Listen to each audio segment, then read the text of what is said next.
breathe it, I sleep it, I eat it. It's my entire life. What I do as a principal, what I do as an educator, what I do as a motivator. Good morning, good morning, good morning, good morning.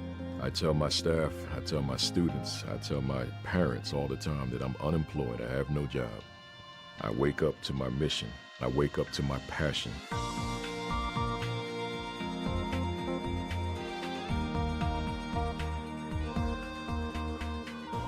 I've been a principal now for 13 years. At North Tech, I'm in my 5th year. When I came here, I heard the stories about what it used to be. So I came in very hardcore. I knew what I wanted from the outset. I knew what these young people were capable of doing, and we went to work on it. And here we are, with 98% of our students graduating, having passed state standardized tests in language arts, and 88% having passed the mathematics portion. U.S. News and World Reports magazine recognized us as one of America's best high schools for 2 consecutive years. We're doing a phenomenal job here. Kafele is a principal in the best sense of the word. He's a master teacher. He begins every day by teaching over the intercom. We're on the move. We're in flight. Hopefully you had a great weekend, but much more importantly, it was a productive weekend because you completed all homework assignments. You proceeded to study for a minimum of 2 hours in a quiet environment. Morning announcements are very important because it sets a tone for the rest of the day. Have your best day yet while maintaining a most positive attitude. Tech, we're on the move. People ask the question, what's so different about your leadership from other people? I say it's very simple. If I can change the attitude, the content will fall into place. Power Monday is, every Monday, the student body has to dress up. Professional style, shirt, tie, slacks for gentlemen, ladies in their business attire. And it's to show that for the whole day you will be empowered. When Power Monday first started, I hated it. I did not like dressing up. But once I got used to it, it was like, okay, it's something that's going to help me in my future. Visiting classrooms every day is a very important aspect of what I do. You show me a principal that you can find in the office on a regular basis, and I'll show you a school that doesn't have leadership. Things will be going well in the classroom, he'll walk in and it'll go even better. The kids want to show him what they know because there's such a respect for him. When I see Mr. Kafele coming into my classroom, I'll be like, okay, he's observing me, how am I performing, so I'm gonna do my best, not to impress him, but just to show him that I'm working towards that goal that he has. Matter of fact, let me see you again real quick. He can stop some students in the hallway and say their entire report card to them, and we've got 750 students. So when he says, hey, you got that C in math, you gotta bring it out, that's powerful to them. Principal Kafele motivates everybody in the school to perform their best. Become the 100% club. 100%ers, another 100%. Right. 100%. I'm very demanding. I expect that every student does all homework assignments 100% of the time. It is housekeeping time. The teachers provide me with a list of whatever students didn't complete homework, and we read their names off over the PA system. The following 3 students report to my office. We call them down to let them know that they have what I call readathon the next morning. That means that that's a time to sit still, sit quietly, and just read a book. Gentlemen. One thing that I want them to get is responsibility. Kafele calling everyone over the PA for not doing homework teaches you that you have a responsibility here, and your responsibility here is to excel. He treats the children as his own. They look up to him, I guess, as his father, because a lot of them don't have fathers. Even though my father is not with me, Mr. Kafele was a person that inspired me, that motivated me to do better in life. His students have his cell phone number. They can call him 24 hours. And that's really unheard of. There's very special people that you run into once in a while, and Brody Kafele was one of them. He's the kind of man they make movies about. When I look into my students' faces, what I want to see is hope. Not my hope for them, but hope within themselves. I feel that I am prepared to face the world because of my experience here at Nook Tech.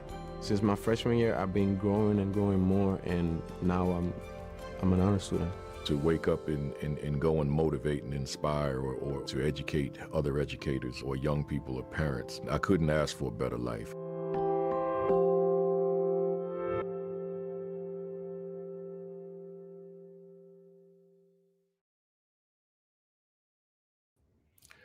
And we are live. Good morning. Good morning, good morning, good morning. Welcome to week 299 consecutively of the AP and New Principals Academy on this special weekend, the Reverend Dr. Martin Luther King Jr. weekend. Let me see who's in the building. We got AP, Patrick Lawrence from Connecticut. We got Ronald Pugh, Cedar Hill, Texas. Joseph Haruna out in Rwanda. See, we international, baby. We worldwide, man. We worldwide. Hey, Joseph, man. I'm trying to get to the continent, man. I don't even know what part I want to go to. Use your connections and get me to Rwanda.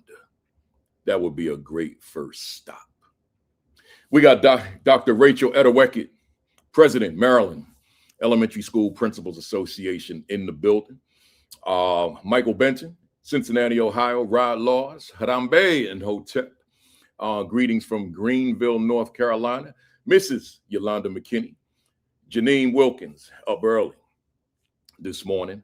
I appreciate that always when I see you, Janine. She's out in Alaska.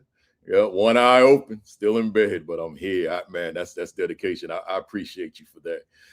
We got Val Foster out in Brooklyn, New York City, the BK. We got Robin Snowden, Harambe, Fresno, California. I'm down the street from you, Robin. I'm in Dr. Snowden. Shame on me, Dr. Snowden. I'm down the street from you. I'm in Los Angeles. And I'll talk a little bit about that in a little while. Where we at? Dominic Lapp, I think it is, San Marcos, Texas. I've been asking y'all to switch over to YouTube, and I guess the challenge to that is it's hard to read these, right? Because everybody got their whole name as one, right? As opposed to breaking them up into first and last and all that. Some people using nicknames. Nadir Coley, I'm only able to read most of them because I already know you guys from the Facebook side or Twitter or X. Or LinkedIn. Rodney Richardson's Hampton, Virginia. I might say Nadir Coley is in Jersey, Newark, New Jersey. We got Marsha Poe is in the building. Where we at? San Diego. Lysandra Bracken, North Carolina. Ruby. Oh, that's a lot. That's a lot of syllables there. Ruby, Linda Zick. Foos of man, it's too much together, y'all, for that one. But she's down in Florida. Here's Principal Otis Kitchen II, Tampa, Florida. Janine, somebody, Connecticut. Oh man, y'all do me a favor, man. Take them names and like split them up a little bit, right? You go to mine on YouTube, it says Principal Kafele in 2 words. My other channel, which you guys probably don't even know I have, but there's a channel called Principal Kafele Speaks that I have that I don't really use too much. I do, but this is the one that matters. AP New Principals Academy. Takesha High, Virginia. Chancellor Davis, Las Vegas, Nevada. Fatima Nelson is in the building in Pennsylvania. Joyful Olafunke is in Sterling, Virginia. Adrian Young is in Newport News, Virginia. Dr. Melissa Jones Chunu is in the building. Tulsa, Oklahoma. Leroy or Elroy is in Colorado. Dr. Garcia, Edwin Garcia is in the building. Dr. Sheikah Houston is in the building. And I noticed, Dr. Makiva Jeter, that they calling you coach, so I'm going to jump on that bandwagon. Coach Makiva Jeter, Calumet City, Illinois is in the building. Where we at? David Bell is in the building. Kimberly O'Donohue is here. M. Abbas, Bronx, Bronx and Staten Island. Woo, that's some serious separation there, but I hear that. Let me shut it down. I see Jacqueline Harriet, and let me get it going because we got a lot here, man. Let me close it out. I see Jasmine Harris here, so she's out in LA. I'm in LA, so we'll close it right there. And I'll say to everybody formally, good morning. I'm trying not to be too loud, man. It's only 8 o'clock here, man. People probably sleep. They call down to the front desk, man. There's a guy in the room next door, man. This guy's shouting, man. It's early in the morning. I was up all night last night. That's all right, baby. I got work to do. Good morning. Greetings. Welcome to week 299 of the AP and New Principals Academy. I can't believe it's 299 because I remember when it was like week number 5, 6, we were going to end it at 18. That was all it was supposed to be, 18 during the pandemic, May through August 2020. It was just I was DJ Nice of the assistant principals, because at that time we were virtual AP Leadership Academy. And I kept it going, man. People were tuning in every week. I kept it going. And here we are. Week number 300 is next Saturday. Can you believe it? But we're also in Milken January, and I bring my Milken colleagues on. And that's why I show you that video. And so I know it's long, it's 4 minutes, but that's my Milken profile video. And the only time I watch it is during January. I don't see it any other time of the year. But during January, I get to take a peep at it and see how much older I got. Since 2010, they filmed that. I won the Milken Award in 2009, but they came and filmed it in 2010. And just to see how I've grown, how I look a little different, got a little gray, you know what I'm saying? Face a little wider, I guess. Nah, not necessarily. I lost that weight from the heart attack.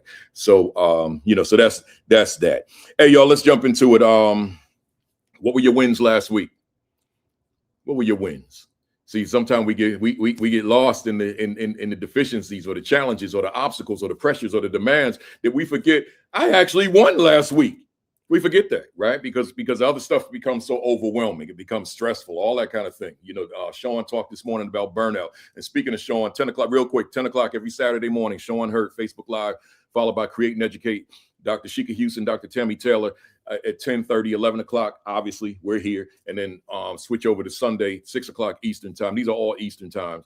And Josh Tovar and Dr. Madi Moreno with the PGP podcast. That's our fantastic four, right? So anyway, Sean talked about burnout, right, this morning. So I'm saying that to say, make sure that you stay focused on your wins.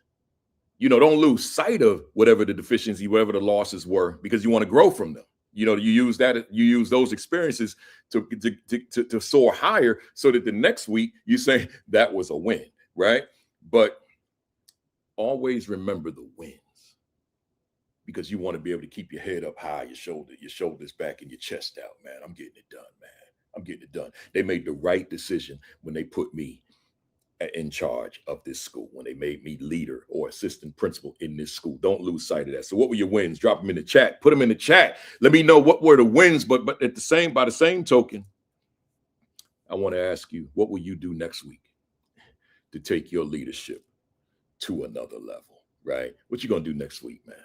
Right? And even like I haven't been in the schools as a principal in 15 years now, but in the work I do, I'm still trying to elevate. But we're gonna talk a little bit about that during the monologue. So let me not even say anything else. But what will you do next week? Drop that in the chat, y'all. What you gonna do next week that you haven't done yet? Or what you gonna do next week that you haven't done in a long time? What you gonna do next week that you've never even conceptualized until right now, right? Drop that in the chat. Let's hear about it, right? Let's go to the announcements, man. Shout out to San Bernardino USD. That's Unified School District here in California. Man, I had an extraordinary day the other day, a couple days ago. Just talking to leaders all day long, right? All day long. But you know what was even more powerful? I got to share this with you without me being specific. When we were done about 3:30, I think, 4 o'clock, about 3:30, I think. I thought I was going to get on the freeway and make this drive to LA, because I'm here now for this conference that's happening right now. Knowledge Con with my man Principal Amin Ra, right? So but there were people that wanted to talk with me privately, right? So we got into these private conversations. I didn't get out of there until after 5 o'clock, right? We ended at 3:30. And that was more so powerful for me than the day of talking to about 100 principals all day, right? Because it allowed us to go deeper into whatever it is we were talking about, right? So that matters as well. So shout out to San Bernardino, but also shout out to Knowledge Con. That's KNOWLEJ.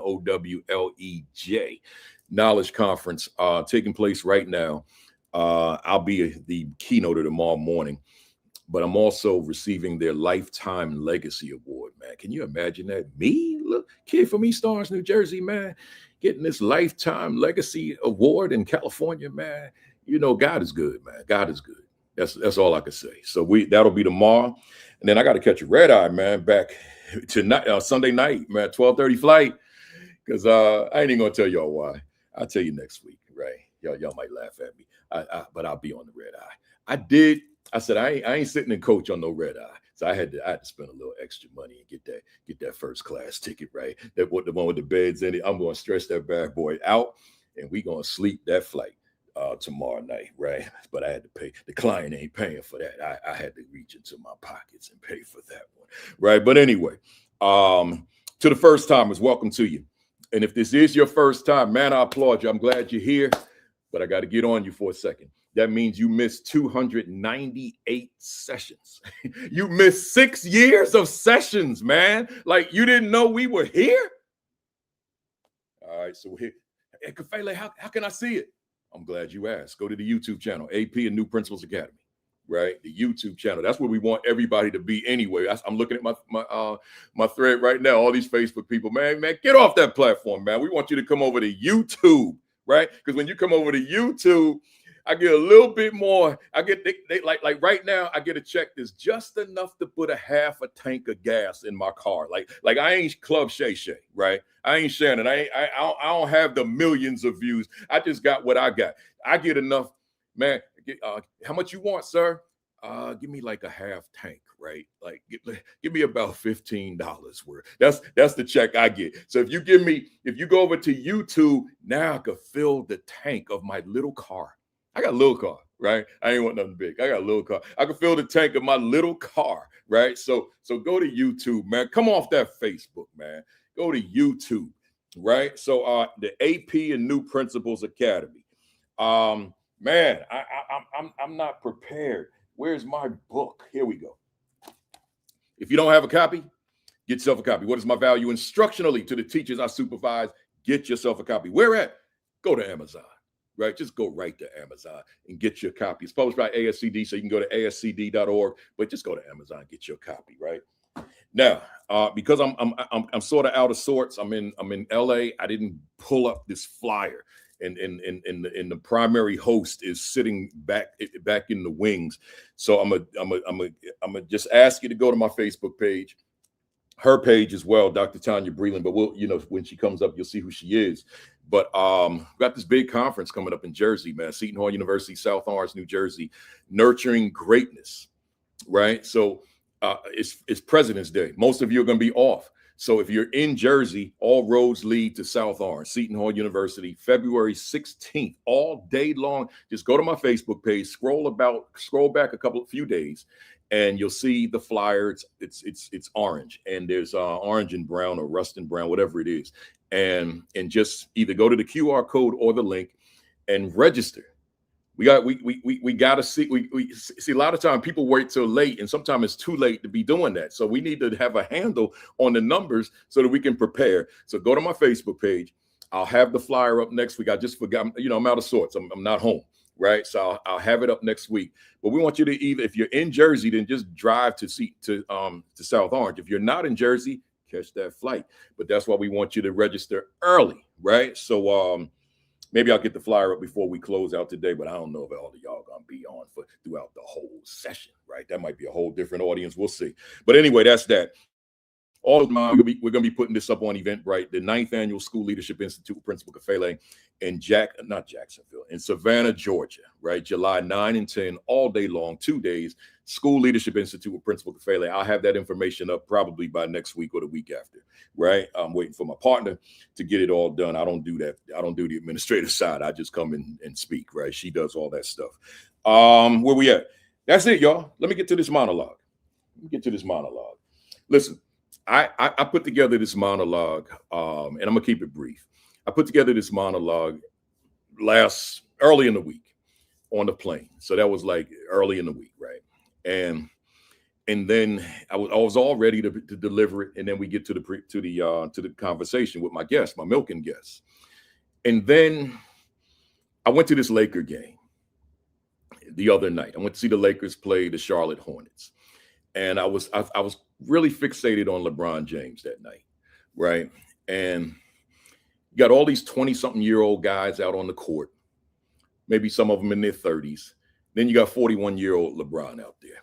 And as I'm looking at him, I'm saying to myself, clearly, LeBron has aged. But we age by the second, right? So I said, at some point, I know he's going to retire. maybe this season, at the end of this season, maybe the end of next season, so he can say his goodbyes throughout the league, the way a lot of the superstars do. But whatever it is, I know he's got a lot in the works for post basketball, right?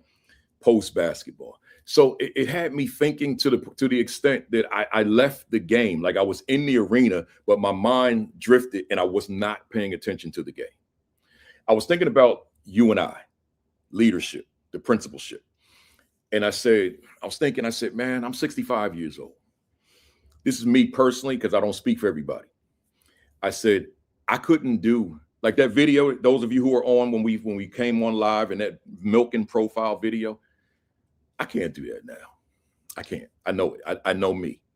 I could probably lead a school, but not with the same fervor that I had back in them days, right? I started leading in 1998, y'all, right? 98 through 2011. I don't know that I could be that guy.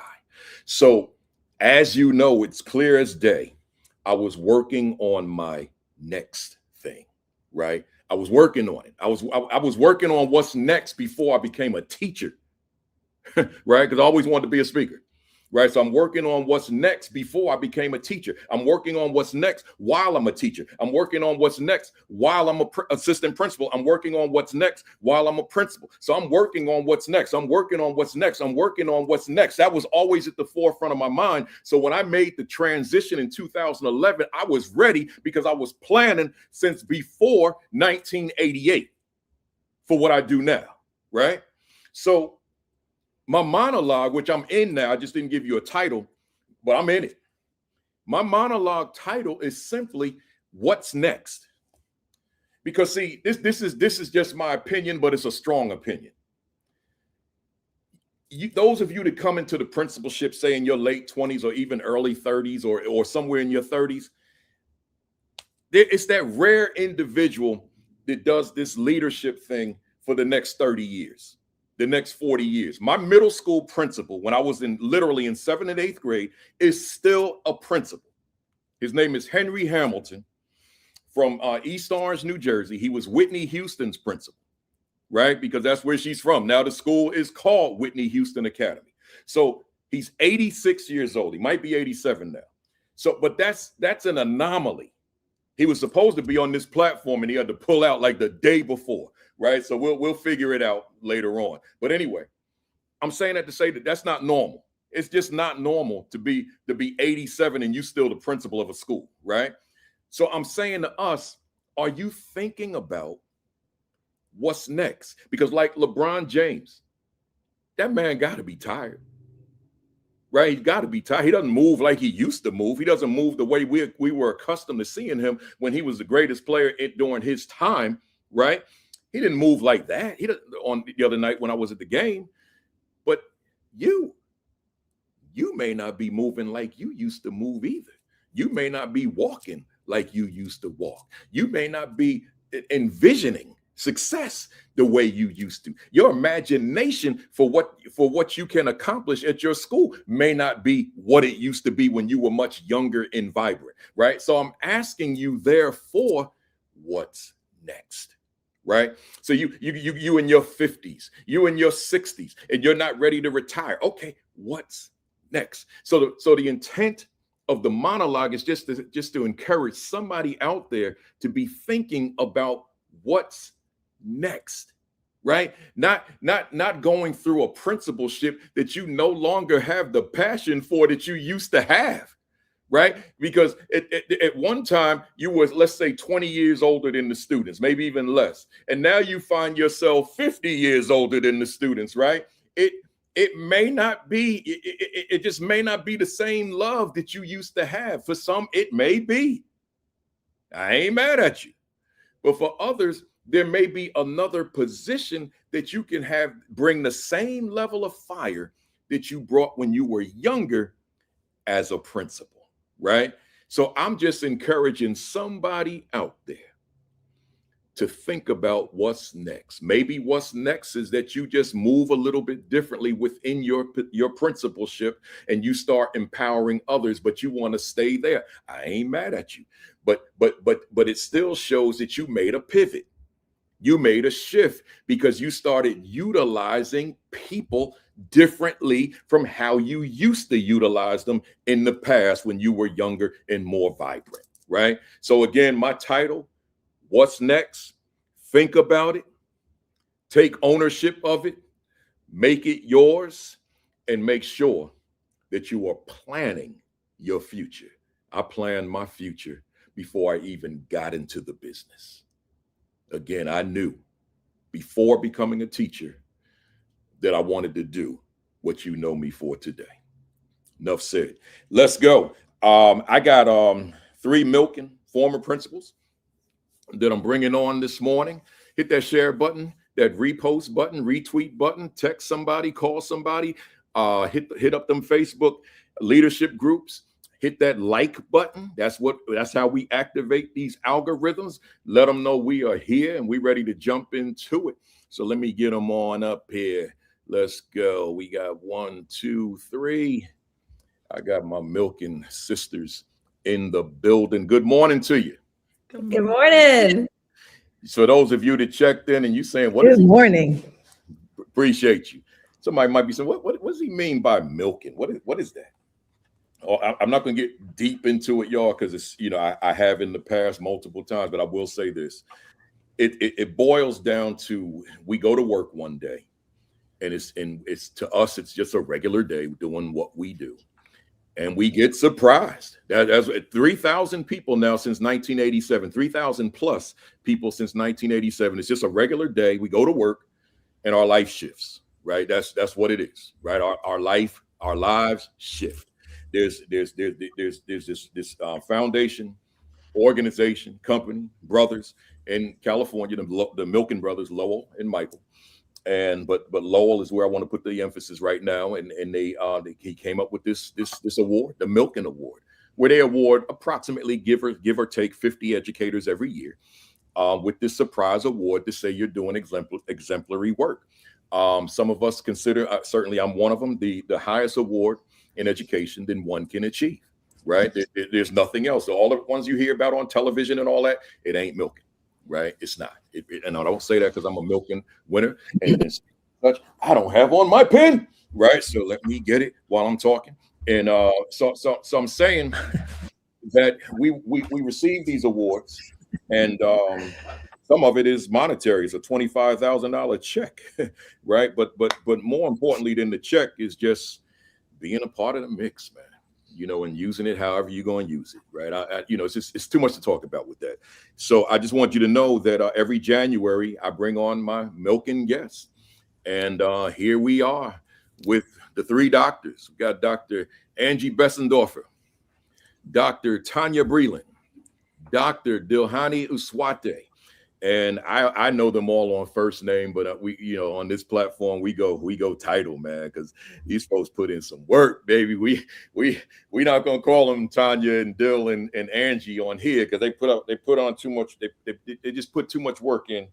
But and I use that just to encourage others who may be working on that doctorate, but you're doing that hard work, that heavy lifting that you do, and life got all up in the way of working on that degree. So I say, okay, if I say doctor enough times on this platform, maybe somebody will say, you went into the dark, right? You got a blackout over there.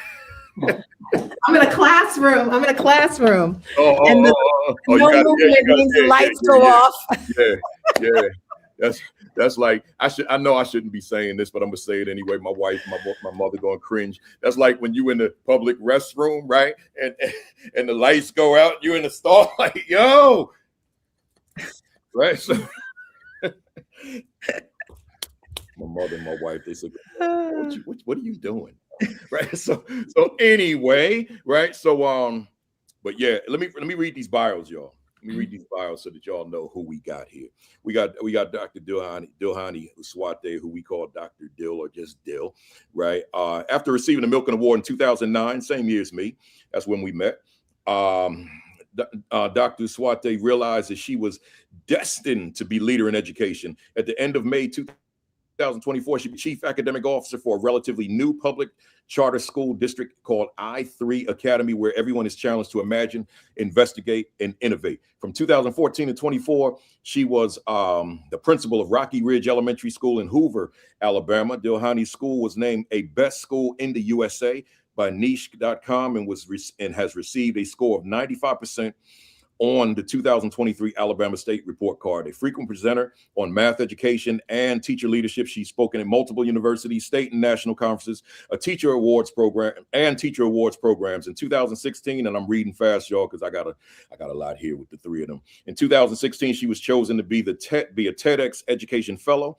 Dilhani has been the president for the district for Alabama Elementary School Principals Association and state director for AAESA. She has also served 2 terms as an executive board member of the Council of Leaders of Alabama Schools. In February 2020, she was named National Distinguished Principal by the National Association of Elementary School Principals. In the fall of 2022, she was selected by Dr. Cardona, former Education Secretary, to serve on the National Assessment Governing Board. She was also chosen to be Educational Fellow to help design the Milken Center for Advancing the American Dream. Dilhani has mentored over 70 educators in the past decade and has helped to initiate several mentoring programs. Powerful stuff. Dr. Angie Besendorfer is a servant leader, highly regarded for implementing innovations in K-12 higher education and workforce development. She's honored early in her career with the National Milken Educator Award, which propelled her voice and impact across her career. Notably, Angie led in the recovery and rebuilding efforts of Joplin schools after an EF5 tornado hit 10 schools. Addition, and when I say an EF5 tornado hit 10 schools, 6 destroyed, 4 badly damaged. Additionally, Angie was honored with the inaugural John C. Maxwell Leadership Top 100 Award, the Governor's Leadership Coin, and being named one of Ingram's 50 Missourians you should know. Angie's career has focused on supporting individuals to achieve economic mobility through education. In her current role as Chief Learner Experience and Success Officer at the University of Maryland Global Campus, she is leading higher education transformation in the largest public university in the nation. Angie has served in the public sector as Chief Impact Officer at, I hope I pronounce this correctly, Astrum U, utilizing AI to empower individuals in the skills economy. Angie was Executive VP at KC Scholars, where she led the team that created the Great Jobs KC, Kansas City Workforce Development Initiative. In higher education, she also served as the first chancellor of Western Governor University, Missouri, and concluded as regional vice president for Western Governors University. Angie's first career focus in K-12 includes experience as a teacher, principal, and superintendent in high poverty schools. She holds a bachelor's degree from Missouri Southern State University, a master's degree from the University of Central Missouri, and an educational doctorate from the University of Missouri, Columbia. Her passion for empowering people through education is evident in all endeavors. Next, we got Dr. Tonya Breland, is a woman who believes deeply in the brilliance students bring into the classroom and the role educators have in cultivating that greatness. Dr. Breland stands for purpose, equity, and justice, and in the power we all have to walk in and advance each of these. As a former teacher, she earned national recognition as a Milken Educator Award recipient and served as principal who turned her school around and moved them from the state's list of schools in need of improvement. She has also proudly served as state director of professional learning and deputy assistant commissioner of education for the New Jersey Department of Education. She currently serves on several boards as board chair of Escolta, hope I pronounced that correctly, School Design, Board VP for the New Jersey Tutoring Corp and the Rowan University Foundation Board. Today, she leads TESO consulting group, where she partners with leaders, schools, and organizations to grow, improve, and transform. Tonya is also a passionate advocate for Black women and girls serving in leadership roles that allow her to uplift and strengthen her community. Whether coaching leaders, speaking on stages, or writing books like Flight to Make It Happen and Nurturing Greatness, Tonya brings her whole heart to the work. She holds a doctorate from NYU, New York University, and is dedicated to helping people embrace their God-given greatness. Powerful stuff, the three of you. To the fam out there, we're ready. Hit that share button, hit that retweet, repost, text somebody, call somebody, tag somebody, hit up them Facebook groups, hit the like button. Even if you dislike it anyway. Let them know we are here. You know, one quick thing, folks, before I jump into my questions. With my monologue, the one I said I was going to deliver, I'd be remiss if I didn't say this. The monologue was going to be around this book. It's called Where Do We Go From Here? Chaos or Community, written by the late, great Dr. Martin Luther King Jr. So the monologue was going to be a leadership monologue, but it was going to be centered around a couple of pages in this book.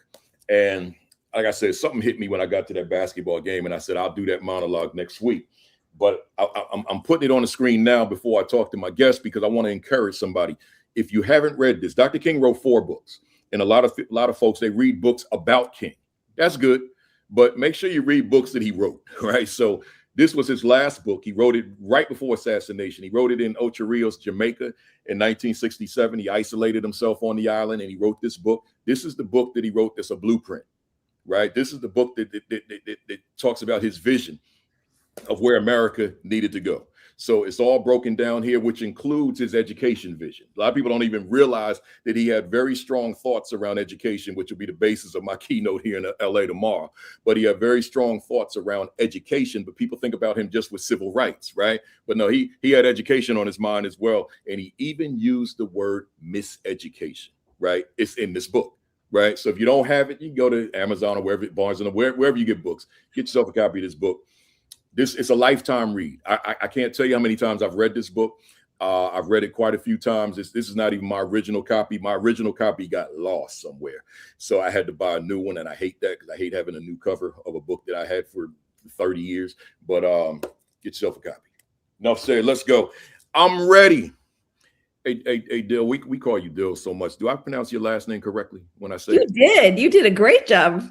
We want to make sure. Dr. Uswatte. Yes, sir.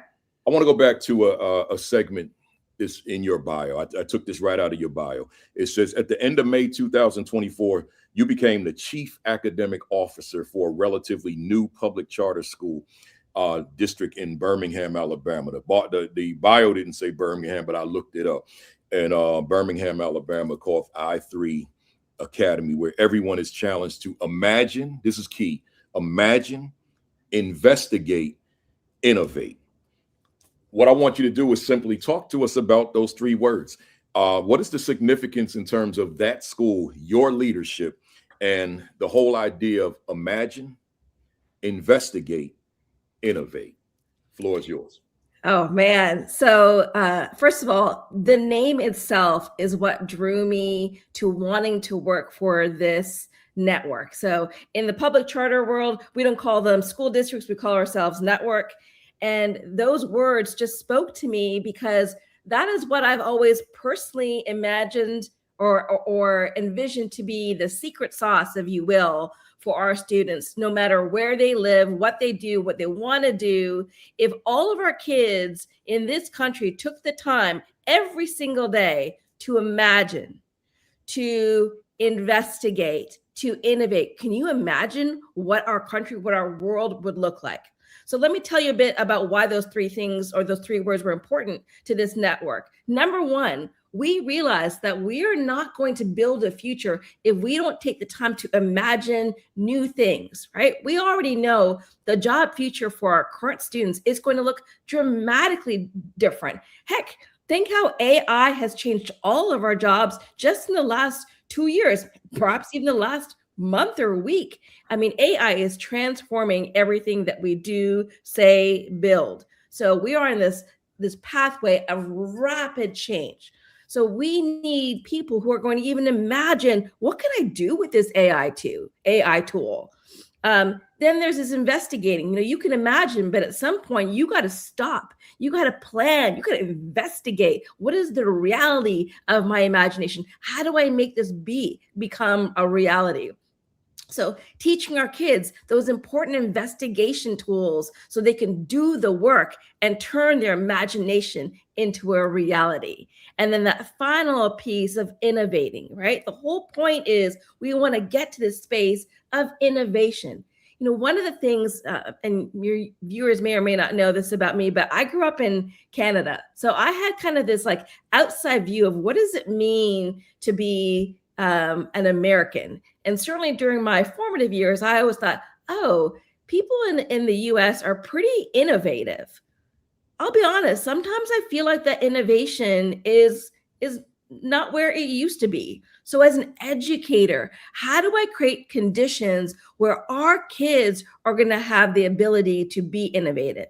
And how we design that learning space is really critical. If all we are doing is putting kids in classrooms and teaching in that traditional way where we talk to them, we're not molding these skills to imagine, investigate, and be innovative, we're never going to get there. So I feel like it is incumbent upon me as a chief academic officer to create that environment where our teachers, where our students, and even our parents can imagine, investigate, and be innovative. Those words, and they jumped out at me because I like to call myself living them, and I have 3 children, and all 3 of them grew up on Barney. Remember Barney? Oh, yeah. Dinosaur. And just imagine. I used to know those words. I don't know them anymore. But just that I do know. Just imagine. I just don't remember the rest, right? But here's the thing. That thing stayed with me forever, right? And I actually learned, I guess, just going deeper with the imagination from watching that so much with my kids when they were babies, that I started imagining things that I may not have started imagining in terms of just things I want to be able to accomplish, right? So it's so significant what you said in terms of being, I guess it's sort of the bedrock of what you do. Imagine, investigate, and then innovate, man. Yep. Ooh, create that which doesn't even exist, right? It's strong stuff. Let me go because I could we can go all day on that. All of us could jump in on it and go all day with them 3. Hey, Angie, your career has focused on supporting individuals to achieve economic mobility through education. I wrote a personal note to myself on this loaded question, right? And that's what it is. Where are we getting it wrong? Given your focus, where are we getting it wrong that so many adults can reflect back on education, reflect back on their childhood while they were in school, and conclude that education failed me? Where are we getting that wrong? I really love that question because there are many adults who claim, I don't like school, I can't learn, I'm not good at, name the subject, whatever it happens to be. And I think we've taught them that, just like we've taught others that they are good at those things. And so how do we switch the narrative for them? Because we can shape their self-view. And sometimes we teach them those things because they struggled and they continued to struggle, and we didn't find the keys to help them unlock that learning. Sometimes it's our grading practices that teach them that they're not good at this because they didn't get the grade that they were thinking that they should get, and their parents were unhappy, whatever happens. I mean, they failed this class, they get to try it again. Where is our accountability in that? And I think that sometimes we don't even understand our grading systems. And I can go all day about the grading stuff and how we do things, and even how we use technology and don't understand. I can give you personal examples of that. I think that we have some accountability in that, and that so do the students. I'm not going to say the students don't as well, but I'm saying, how are we owning the fact that it is our success that is their success? Yeah. And if we don't own that, then we've taught them that they're not successful. We've taught them that they can't, and we haven't given them the keys to the kingdom of what's possible for their life. And so I do now, like in the higher ed space now, I work with a lot of adult learners who believed that they could. One of my favorite things to do is at graduation with adult learners. You might be shaking hands with a 40-year-old and that's the graduate for today that mom and dad are standing beside, and you ask the mom or dad, did you always know they could do it? And their answer is yes. They did because they knew them in that intimate way, that they knew that they had it inside them. We all need to embrace that light that every individual we're touching, they have it inside them. And we can't accept that students aren't completing, they aren't succeeding. That can't be an accepted thing for us. I love it. And that, you talked about that ownership. My success is tied to your success. Your success is tied to my success. When I meet folks that think, feel good about themselves and think they're doing whatever it is they should be doing in leadership or even in the classroom, we'll go deeper into the achievement levels, right? And I don't mean just test scores, like whatever the indicators are. And if it's not happening for children, how are you basing your success?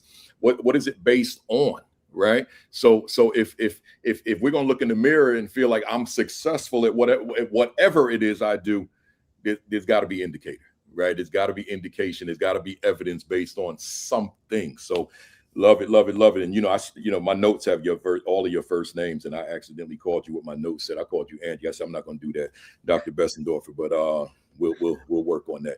Usually I write my notes in doctor form, but I'm not home, so we're friends. It's all good. Yeah, it's all good. It's all good. Dr. Breland, you're an educator who believes, and coming from your bio again, who believes deeply in the brilliance students bring into the classroom and the role educators have in cultivating that greatness. And that's a powerful statement on a multiplicity of levels, even without a question. It references the role educators play in cultivating greatness. So my question to you my question is, what is a leader to do when it is clear and evident that the belief in student brilliance is obviously lacking? Well, first of all, thank you for having me today.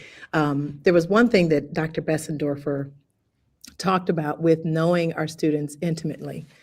Leaders have a responsibility. The weight of our student success is on the shoulders of our leaders. And leaders have a responsibility to ensure that this. Say that again, because you went out. I'm sorry. The Wi-Fi is a little bit sketchy. Yeah. Okay. Can you hear me now? Yeah, we hear you. Say that. Just say that. Make that point again. Leaders they bear the responsibility of what happens in classrooms and what happens in schools. Ultimately, if students are to be successful, if we are to see the brilliance that students have, it's the leader's responsibility to create the environment that promotes the development of strong relationships and really knowing the students intimately, like knowing who they are, knowing their gifts and their talents, and creating programming and educational opportunities for them to be able to be cultivated. I feel like when we left the pandemic, we had an opportunity to innovate in education, and we didn't do that. We went right back to the traditional classroom. And that's the responsibility of leaders. Leaders are the ones who really are the impetus for change. Not that change can't happen at the teacher level, but it's the leaders that really are ushering in the change that needs to happen in education. And we missed that opportunity. And because we missed that opportunity, when I go into classrooms and visit schools now, I see the same thing that I saw when I was a kid. I see classrooms that look just like they did when I was a kid, students sitting in rows, teachers standing in front of the classroom, just droning on and on and on. I see very little student interaction. I see very weak or shallow relationships. And that's not to say there aren't great things happening in education, but I feel like what we got wrong is that we have not taken the opportunity to create better schooling and better environments for our kids. Strong stuff, and I agree. Now I know that Dr. Besendorfer is chomping at the bit because of where her focus changed after the tornado. But let me prompt that. All right, don't jump into that yet. Right? Let me prompt it. Yeah, but no, I agree because like yourself, Dr. Breland, I'm in these classrooms and you see it. You see, it doesn't mean I don't want to come across as if I'm speaking for America, because I'm not. But I've been in a lot of places, and I just see some stuff that I saw when I was a child, right? So yeah. Let's go, Dr. Uswatte. You and I received the Milken in 2009. And by the way, to the fam out there, we're going to get to our topic, which is we're talking about leadership that works. But I always, as the veterans know, I like to let you guys hear from my guests just who they are, that type of thing, and then we'll transition into it. But you and I received the Milken in 2009, and that's how we met. We met in LA at the Forum, LA. You were a teacher of mathematics in Alabama at the time, right? You are obviously a phenomenal teacher in mathematics, but what you've accomplished in leadership is extraordinary and amazing, right? So I got to ask you this question. I probably should have asked you this years ago, but I can ask you now with people listening, right? Let's imagine that Milken never became your reality, right? You just continue to live life the way you were living it, but Lowell or whomever, Jane, whoever, they didn't show up in your gym or your auditorium. Do you think, I want you to hear how I word this clearly. Do you think your leadership ambitions, I want you to hear that word because I want to distinguish it from what I could have said. Do you think your leadership ambitions and pursuits would have been the same nevertheless? Now, let me ask you let me tell you what I'm not asking you, just to guide you with the answer. I'm not asking you if you would have become a leader anyway. That's not my question at all. I'm asking you if your specific leadership ambitions, the way you go about it, your leadership pursuits, the way you go about it, would they have been the same if this gold pin didn't pop up into your life? Talk to us. I'm going to say yes, and let me tell you why. One of the things I think is true for almost every AP and principal I know is that they have a hunger. They want more. They want more than just their classroom. They want to have an impact beyond their classroom, which is why they go into an administration in the first place. So I remember being that teacher that, was starting to have some success in the classroom and really wanted to share, right? That's the other thing I think we do as leaders. We have this drive to want to share what we know and what we can do. We want more for others. We want to share that capacity. So that was, I think, always inherently true about myself.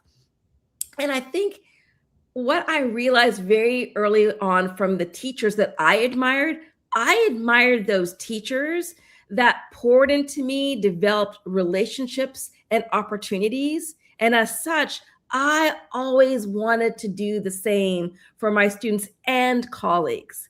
So I've learned I am a visual person. So I actually wanted to bring this in somehow. So have you ever seen one of these things? Do y'all know what this is called? I'm sure you've seen it on backpacks. It's called a D-ring, right? It has this incredible capacity to carry a lot of weight. It connects things.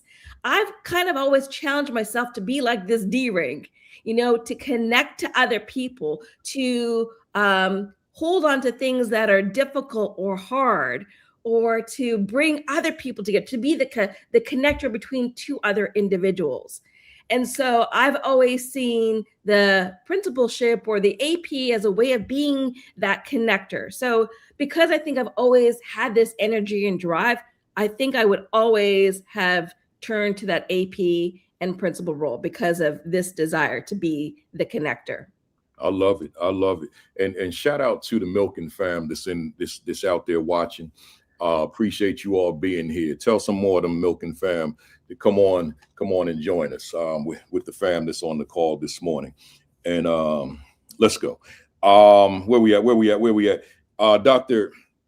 Besendorfer, you in your current role as Chief Learner Experience and Success Officer. Let me say that again. That's new. That's different. Chief Learner Experience and Success Officer at the University of Maryland Global Campus. You're leading higher education transformation in the largest public university in the nation. I'm intrigued by the title, which is why I repeated it: Chief Learner Experience and Success Officer. Elaborate on what that means. Yeah, so our President Greg Fowler, is great and visionary about how we need to be changing and transforming in higher education, and really appreciate that. We have a strategic plan that is very innovative and very dreamy, as I say. It's like, can we actually accomplish some of these things with AI that totally transform education? The role that he created, which has essentially the chief academic officer and student affairs originally reporting up, now more, is designed to look at how we educate through the eyes of our learners. And so my role is to consider, from the moment that they find out about UMGC until they're an alumni, which is through their lifetime, right? How they're being interacted with, how they're experiencing UMGC. And when we talk about experience, it's about how do they feel about this journey, but it's also about their success. Are they learning? Are they achieving? Are they stopping? Or what's happening in their life, and how do we support them so that they can achieve their dreams? And how is that our responsibility in order to help them, because they chose us, right? And so it's a really awesome opportunity, but the transformation piece of it is about how higher ed needs to meet the learners of today. And how are we doing that? And what do we need to change? Because the systems of higher education have been the same, kind of like the systems of our K-12 system, right? There's very, very, very familiar things. If you were an alien and you came into this place many, many years ago and you came back now, kind of looks the same. Yeah. It shouldn't. The rest of the world doesn't look the same. So how are we going to catch up? And so we're going to have to do that through some major transformation. And I have the opportunity to lead that for UMGC, which is amazing. Love it. Love it. Appreciate it. Appreciate it. I was going to ask you a follow-up, but I want to get to them talking points. So let me keep going. So Dr. Breland, you stand for purpose, equity, and justice. That's what you stand on in terms of what we do, and in the power we all have to walk in and advance each of these, taken from your bio. You know, Dr. Breland, you know this. I think we've even had this conversation. There's fear and intimidation around two of those three words: equity and justice. One of the states, which I'll leave nameless, recently we were on a Zoom call this week. And they said to me, "We want you to bring the equity conversation." I said, "Really?" They said, "Yeah." I said, are you sure?" I said, "Because I haven't been asked to bring an equity conversation in a year. You know, it's been a while." They said, No, we want you to bring equity, DEI, diversity, equity, and inclusion.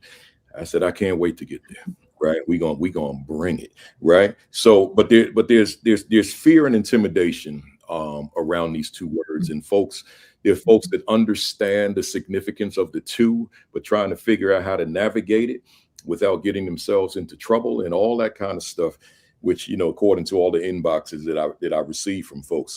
So my ask of you, Dr. Breland, give us some language that adequately enlightens the entire school community, right? The entire education community would be a better way of wording that, of the necessity of equity and justice, and particularly around historically underserved students. Yeah. So the data has not changed. And the data shows that the students who are academically on the bottom are typically students that look like me. We also see that students who are disciplined the most tend to also look like me. Or they're brown students, Black and brown students. We also find students who are disproportionately referred for special education also look like me. Now, some people may say, well, it's always been that way. And, you know, why should that, you know, like this, it's just how it is. It's just how it is. But it really shouldn't be that way, because you and I, we all probably can agree that when we provide every student with high quality instruction and experiences that really speak to each of the students, I mean, student-centered environments that is rigorous and relevant and applicable and innovative. Let's bring that piece in because we're in this AI world. When we create environments where students can really thrive academically, all of our students can be successful. But what's happening is right now, no one wants to have that conversation. And by not having that conversation, it's like they're sweeping it under the rug. Like, just status quo, let the status quo remain. But the status quo cannot remain. We know that the diversity in this country, even against some folks' will, is high, meaning we've got a large representation of students of color across our entire country. Yeah. And if some students cannot receive the same education as other students, the implications are far bigger than schools. The implications also mean what's going to happen when they become adults? What kind of jobs will they be able to get? How much income will they be able to earn? Where will they be able to live? Where will they be able to, will they be able to live in a house? Or will they have to borrow and stay in someone else's? How are we setting our students up for the future? If we, you hear this saying, we are strong as our weakest link. I don't believe that students of color are our weakest link. I believe that they bring strength and they bring resilience and they bring brilliance into the classroom, but not everyone is recognizing that. There's a mismatch in the classrooms when we look at who's in the classroom. And that's not to say that we don't have some dynamic teachers. We absolutely do. That's we were all dynamic teachers at one point in our lives. But not every educator has the same focus and goal when it comes to creating environments that are equitable and creating and opening up doors and removing barriers that are standing in the way of some students being able to have opportunities to experience things that maybe their counterparts in other districts are experiencing. We're setting our kids up for failure. We have a responsibility. I really believe it's a moral responsibility. It's our modern day civil rights issue, education. Yeah. And if we don't talk about it, nothing will get done. Modern civil rights issue. Absolutely. Absolutely. Let me keep moving, and we're almost there, folks, and we're gonna get into the main course of our day. Angie, Dr. Besendorfer, I want to read an excerpt from something I read that you wrote online. It's a few paragraphs, but I want to share it for the benefit of the fam that are watching this morning, folks. So put your ear to the speaker. I want you to hear this. For me to read something this long, I wanted you to hear this, and then I'm gonna have Dr. Besendorfer expound on it. She said, I have spent 2/3 of my career in the field of K-12 education, including a number of years in the classroom before moving into administration as a principal and then a superintendent. A devastating natural disaster during my tenure more than a decade ago presented me with an opportunity to really challenge the status quo. And I've since been on a quest to use education principles to help adults realize their full potential and succeed in the workforce. It was May 22nd, 2011. That the costliest single EF5 tornado in the nation's history hit Joplin, Missouri, wiping out 1/3 of the town and resulting in significant loss of life and injuries. At the time, I was assistant superintendent for Joplin schools, leading advancement in curriculum instruction and assessment and facilities. The tornado destroyed 6 of our schools and heavily damaged 4 others. When the dust settled, my team was faced with the challenge of determining where we would hold class for 3,200 displaced students while simultaneously mourning the deaths of several students and a faculty member. Our mission was to create quality education experiences, and we had to rise to the occasion to reframe this period of chaos as an opportunity for growth. We couldn't simply aim to return to the status quo. We had to resist the urge to revert to old ways and instead forge a new path forward.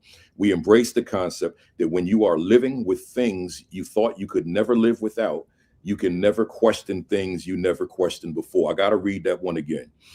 We embrace the concept that when you are living with things you thought you could never live without, you can question things you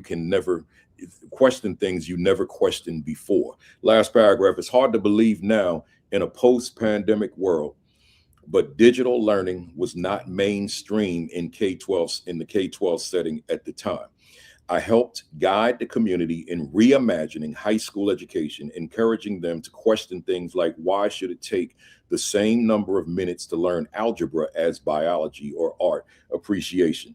As a result, prioritization was placed on designing technology-focused, optimal student learning experiences and developing a strategic plan to rebuild a stronger educational infrastructure. So I'm gonna ask you this question. And I'm gonna add to that. When you invited me to Salt Lake City, to when you were what was it? What was your exact title? Vice president? I was regional vice president for the Midwest for WG. Regional vice president, an online university, folks, which I'm sure most of you have heard of. You see the commercials on television. Western Governors University. No, yeah, right. Yes. Yeah. I was invited to speak there, and I didn't know anything about distance learning, nothing. So when I got there and didn't see the students in the room, I didn't know what was going on. I didn't understand, right? So I did what amounts to a TED Talk to a camera, right? So and I still didn't understand it when I left there. It wasn't until the pandemic. So we're talking a few years later that, oh, now that makes sense to me what I was doing, right? So the videos are all on YouTube. There's a bunch of them. If you ever want to see them, just go to the AP New Principals Academy YouTube channel and look at where it says Kafele keynotes, and you'll see all that stuff there. So my question to you then, I feel that it's safe to say that this experience that you had, Dr. Besendorfer, significantly influenced and shifted your outlook on how education is delivered, right? Please expound. Yeah, I mean, we were dreaming about what technology could do to change education. And actually, 3 weeks before the tornado, we had a community meeting to talk about a bond issue potentially that could help solve overcrowding at the high school and the vocational school. And we threw in the concept of, do we even need textbooks anymore? Which was a pretty profound kind of concept, thinking about walking some parents and students and community members across, like, how could learning be different? So it wasn't just about giving kids a computer with a digital textbook. It was, do we need to spend the money on textbooks today? And that was, again, 2011. And so we had asked that question. 3 weeks later, we have no high school, we have no textbooks, we can't get anything out of our high school because of asbestos. And so 3 weeks after that, we held the first dream meeting of, what does the high school of, and get this, it's 2011, the 21st century look like? Like, what should we really be doing if we're really meeting needs of learners of where they are? And so, it was then that we decided we should go one-to-one with laptops after the tornado and not buy the textbooks. And the reason the not buy the textbooks was a twofold thing. One of it was, we were talking about that, and there can be a silver lining in a funnel cloud. Like, we can get what we have been dreaming about in that side of it. And how would that change teaching? How would that change students' interactions and all of that? So if we went textbookless, then it's a pretty major deal. It also had very important financial implications for the district. Just like every other district, we bought social studies one year, math the next, so on and so forth. Now, if everything gets replaced in the same year for the high school, 7 years from then, all the digital pieces of that technology will be unplugged, because that's how textbook contracts generally worked. It's not typical to have that kind of money 7 years from now. We had insurance, we had, supports and things like that, but we couldn't get to there for the replacement 7 years from then. So there were two wins in that side of it. But I think the biggest win was about teachers. So when we went textbookless, it was hard. They're like, you don't mean math. Yeah, we do. I mean, Dill, yes, we do mean math. And that meant a lot of hard things. So every teacher was a first year teacher again, right? The things that happened with that, though, were teachers that I was honestly, in my head, hoping could maybe decide to move on and retire, who were eligible to do that. I was ready for them to do that because I wasn't thinking they were being very effective in our high school. Started smiling at kids again. Huge. Guess why? Kids were smiling at them because it wasn't just same old school games. The teachers were learning, the students were learning. It was different.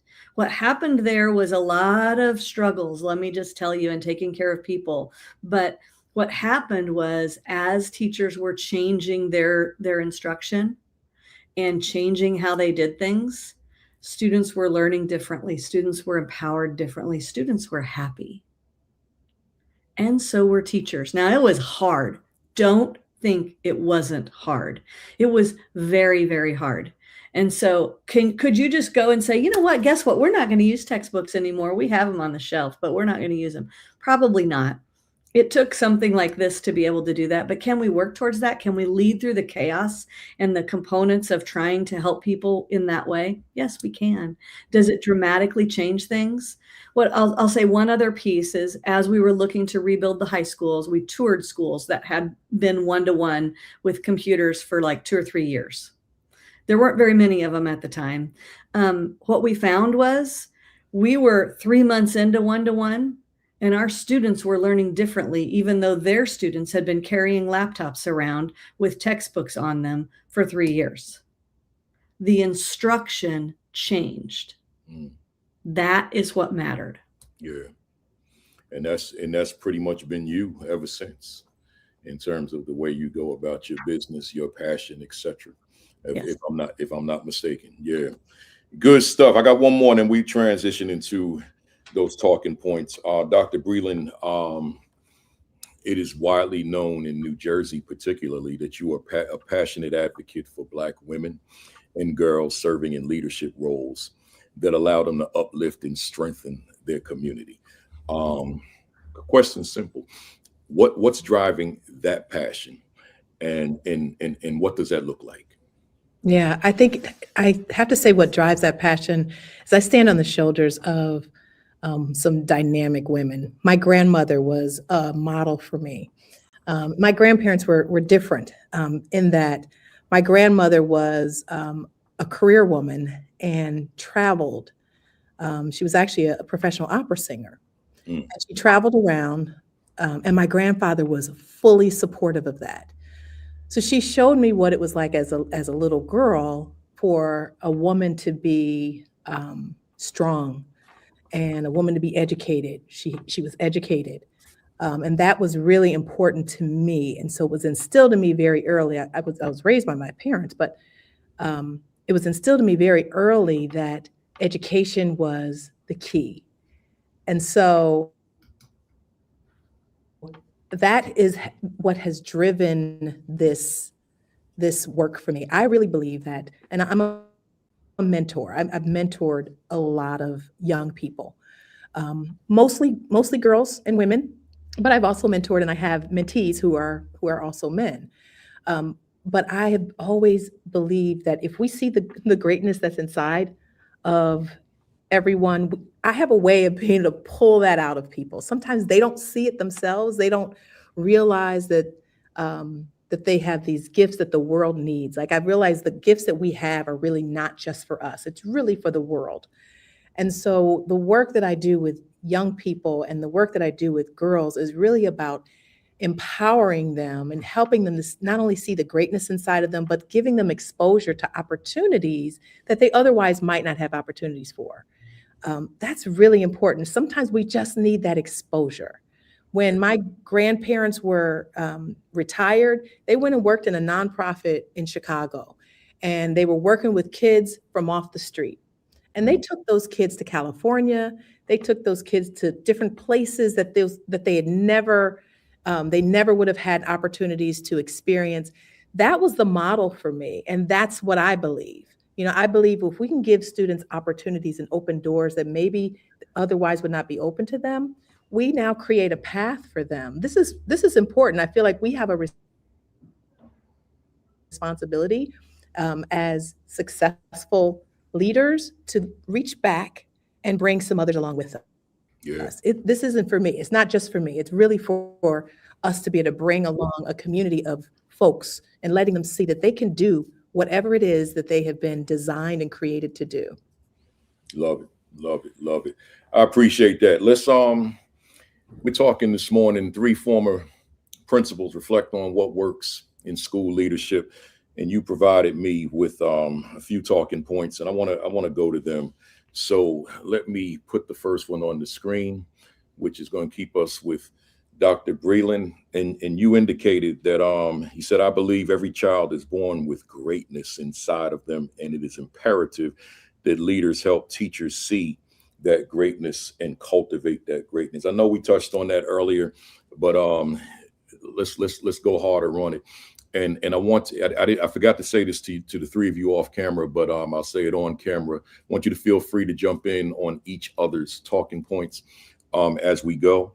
I'm going to go off camera for a second, and I will be right there. Floor is yours, Tonya. All right. So when I was a kid, I loved math and science. When people would ask me what was my favorite subject, I would say math. That was my absolute favorite subject.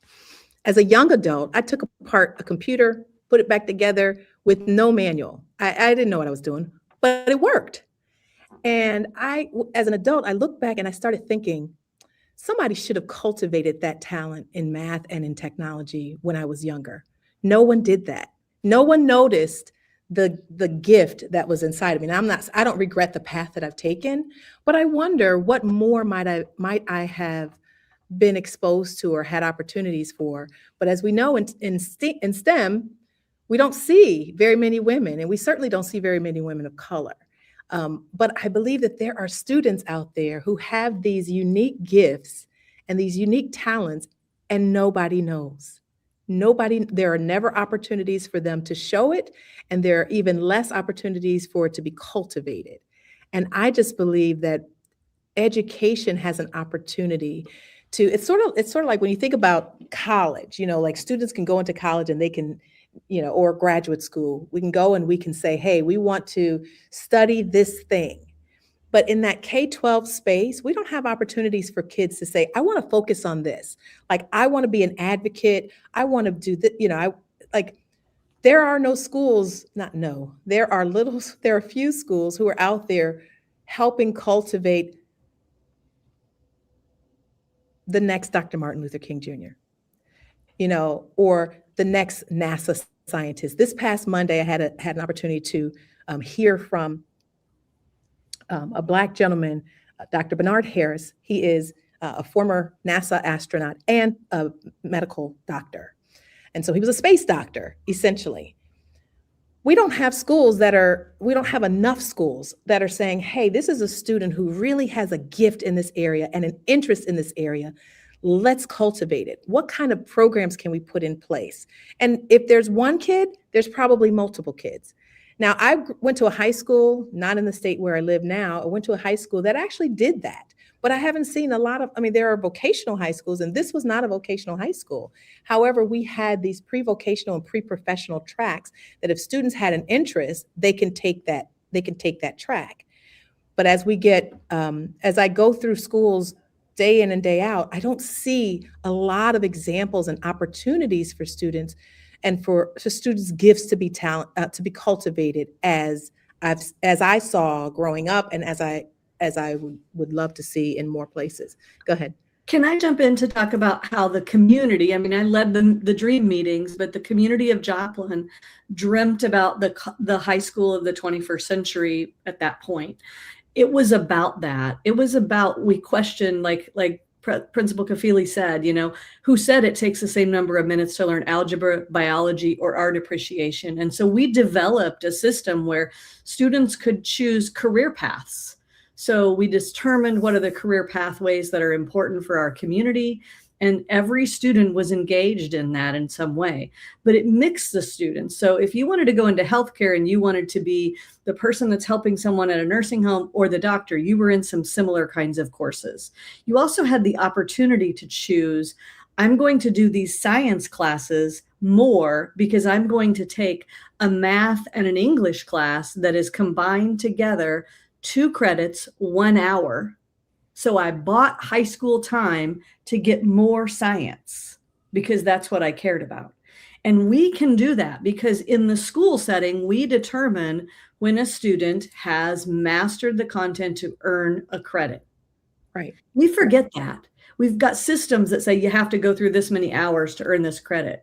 No, we can determine competency and determine how we embed and integrate and buy time for learners to find time to go to the auto tech lab and have an internship as a high schooler. It's about embracing the magic and the brilliance of those individuals and letting them tell us what they love.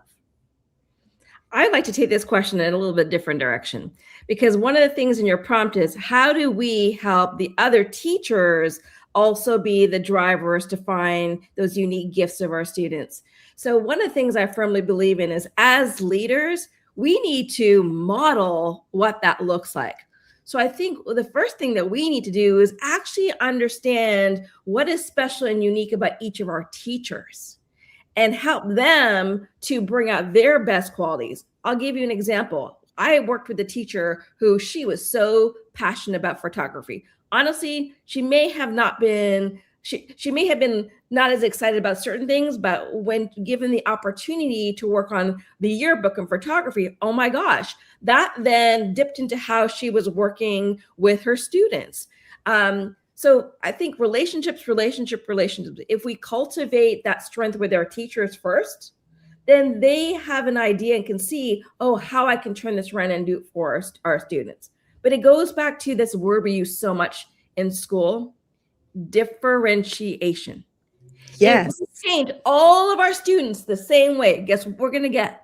A whole bunch of widgets, right? We will never get to that innovation that Dr. Besendorfer just talked about. We will never get to that equity piece that we were just talking about in these conversations that Dr. Bernard, we were talking about. Like, we've got to find the uniqueness of all the people we work with and create, like I talked about, being a connector to do it for one so that that person can then do it for others. Breland Kafele, I don't know if you even remember this, but back in 2011, you came to Alabama and you shared this idea called the Platinum Rule. I don't know if you even remember it, but for all of us on this call, let me tell you about the Platinum Rule. You have all heard about the Golden Rule, right? Treat others the way that you would like to be treated. But the Platinum Rule says, treat others the way that they need to be treated or supported, which means ultimately to do that work, you've got to first form relationships and get to know that person so that you don't make the assumptions of what they can do or need is what you can do and what you need. So relationships. And let's start by doing that as administrators, first with our teaching staff, getting to know them deeply so we can support them to be that exponential group of people to then touch all of our students. I love it. I love what all three of you said. I'm gonna give it back to Tonya, to Dr. Breland, if there was anything else you wanted to say about that. But let me just throw my 2 cents too in it. You know, I have 2 regrets in life, 2. And I'm gonna give you one of them. My biggest regret, it might be tied with the other one, but my biggest regret is that my mother, who's on this call, she's seen all 299 of these lives. So she's sitting there with her 91-year-old self watching, right? And former teacher of the year, I might add, in Jersey. But my mother exposed me to the piano, the clarinet, the guitar, and I exposed myself to the drums. And because I could play the clarinet, I could pretty much play the saxophone and the flute. So I was well-rounded as an elementary age student, and I did nothing with it. And when I look at people, which is pretty much daily, who play instruments, I watch a lot of videos of bands and so forth, I'm like, that should be me, right? It's like when I watch it, I wish I had continued. It doesn't mean I can't pick up from where I left off, but that was a long time ago. I'm not going to buy a piano right now, right? And all that kind of stuff. But I'm saying that to say this. Sometimes you can't see things clearly if it's just your parents that are pushing it, right? And that's, in my case, it was one parent, it's my mother. So my mother's pushing these instruments on me, particularly the piano. A woman used to come by my house and teach me how to play the piano every week, right? And I hated it, right? But I did it. I guess I still have the foundational skill, and I can definitely read music, right? But the thing is, if there had been some reinforcement from somewhere of someone that mattered to me, right, to say that this is something that you want to develop, and here's why. And see, I didn't have the why at all, right? So I'm tying that into everything I just heard from the three of you, and particularly with Dr. Breland, that if there was some kind of mechanism, some kind of people in the environments that I was in this case, we're talking education, so school, that could have made me, it could have helped me to, or use the word cultivate, a vision of what I could do with this. Because when I see a Prince, for example, when I say Prince, I mean like Prince the artist, right? And all, there's my mother. Like, let me just put that up. That's my mother right there. So now Prince, with all the instruments that he played, I'm like, every time I see that, I'm like, that's me. That's me. But Prince, he wanted it. He was passionate as an elementary age student. They said as a fifth grader, he was a beast, right, with the guitar. And I could have been that. So why am I even bringing this up? Because of what I heard from you all. That cultivation from other people, and in our case with leadership, that leadership recognizing there's a special individual here, there's a special individual there, there's a special individual there, and whatever that may mean. So what are we doing with this particular child, right? So it matters. Did I drop the ball on young people? Of course. Right? Because I'm not going to know that specificity about everybody that's there. I'm going to know it in terms of my classroom when I was a teacher, but not necessarily a school as a building leader. But there's still mechanisms that we can identify who those youngsters are. So I just wanted to throw that 2 cents in there. My mother said, I love this. I know, Ma, it's just 40 years, no, 50 years late, but matter of fact, almost 60 years, because I'm 65. So yeah, it's long. We were doing that when I was in single digits. Yeah. Anything else to say, folks? I mean, I love what everybody has said. We do have to do a better job with cultivating the gifts, but we have to find out what those gifts are. Like I think schools have gotten to a place where we're so focused on everything but the student. And we don't know our kids. Every bit of research indicates relationships are key. I mean, like really knowing who they are. So so years ago, even before I went into education, I had a mentee who was I was working in a program for students who had been kicked out of the regular school system because they had issues. Okay.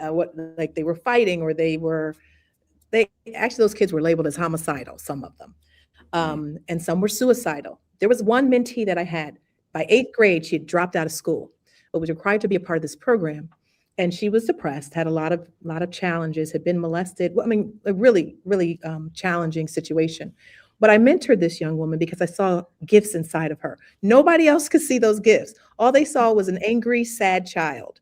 And this young lady, took her a while, but she went back to school and she got her, first she, had to get her GED. And then she went to the local community college. And I shown her pictures of me when I was at the university. And I was only 23 at the time when I was mentoring her. So mentoring has been a part of my life forever and ever. She saw my college experience and was like, wow, I want that. I went to Howard University. And and having gone to Howard University, she saw this experience. She's like, oh my gosh, I didn't know, that there could be anything positive about school, because she only had negative schooling experiences. Fast forward, she is a leader in the pharmaceutical industry today. And she attributes that to me seeing her. We need to get to a place where we see our students, Yeah. where we see the value in them, where we see the gifts inside of them, and then we go to work to help bring that out of each of them. That's what I want to drive home. Love it, love it, love it.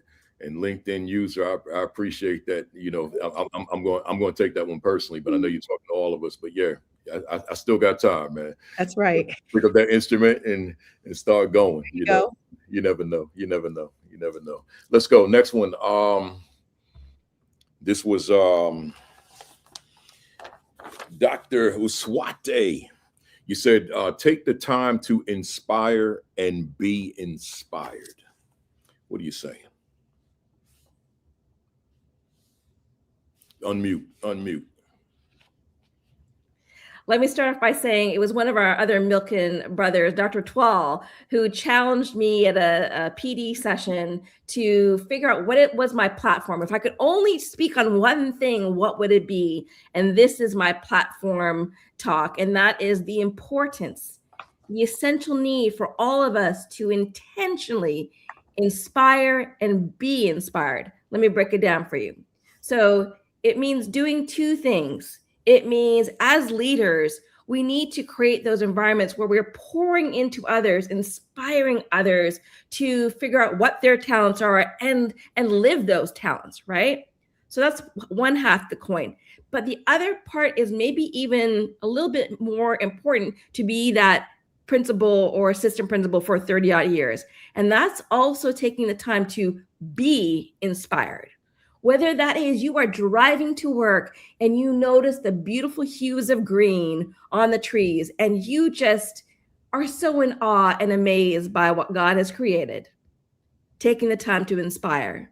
Or walking into the school and noticing how your teachers just came in and reached out to that kid, hugged them, wished them a great day, being inspired by that kindness to another human being, taking the time to be inspired. But we've got to open our eyes. Like part of the things I note about many of us as educators, it is so easy to get caught up in the negativity, to go home and think about that hard conversation with this teacher or the discipline you had to do with that teacher or student. And you forget, okay, if I had, as a classroom, 25 kids and I had a difficult situation with one kid, well, what was my success rate? My success rate was 24 out of 25. That's, do the math, way up there, 90s, right? Like, but we can get so hung up on the one thing. So it's so important, I think, as educators who are called to inspire others all the time, we got to fill our own buckets. We got to take note of the goodness that is happening around us. And when we do that, our lenses start to shift. We can see the world in a much more positive environment. And you know what, y'all? That then helps us to be better leaders the next day, to go home to our families being in a better place. How many of us have gone home and we've taken that negative baggage, not the good stuff that happened, and gone home and talked about the negative, but not the 99% of good stuff that happened? Yeah. So take the time intentionally to inspire and be inspired every single day. You know, that's powerful. It's one thing we talk about, like, let me just take from what you said, take the time to inspire. So we talk about that all the time, right? But I don't know that we put the same level of influence on taking the time to be inspired. Exactly. Right? Like searching out the inspiration. And sometimes when you open your eyes wide enough, the inspiration is right there in front of you. I just want to give you a quick example because I know we got a lot to cover. We ain't gonna get through all this, by the way. But let me say this. I told you all I was at this Laker game the other night, and there was a young lady, I would say in her probably mid-20s, maybe even early 20s, probably early 20s. She was sitting right next to me. No, there was an empty seat, and then there's her. So she comes in. She gets on her phone and she's talking to friends or whomever, and she's loud with it. So, and I was being entertained by it. So LeBron comes out and she goes nuts. And I found that surprising because she's so young, and you know, LeBron's a different generation now, but she's going nuts, right? So I'm looking, and then she runs to security who was a little bit closer to the court than I was, and asked, could she take a picture? Could the security take a picture of her? Because I could see what was going on while LeBron was in the background, so she get the two of them in the same picture. So then she takes a picture. She comes back excited, and I said to myself, I gotta say something to her. So I said something. I don't even remember what I said, but it forged a connection, right? So then she's going crazy. Game didn't even start yet. So then I could hear the person say, you probably disturbing that man next to you, right? Because they see the grade, so I ain't young and all that. So she said, I'm sorry, sir. I said, no, do you, right? Just like that. So here's my point. Here's where I'm going with this. That young lady inspired me. Right. And I mean that. I didn't think I'd ever have reason to share this with anybody. It's, some things is just, you in a place and it's just life unfolding there. But I find it relevant to our conversation now. That young lady inspired me. And let me tell you what the inspiration was. It's not something that was revealing for me. It was more reinforcing. Like, yo, this is me talking to me now. Yo, be you. Do you.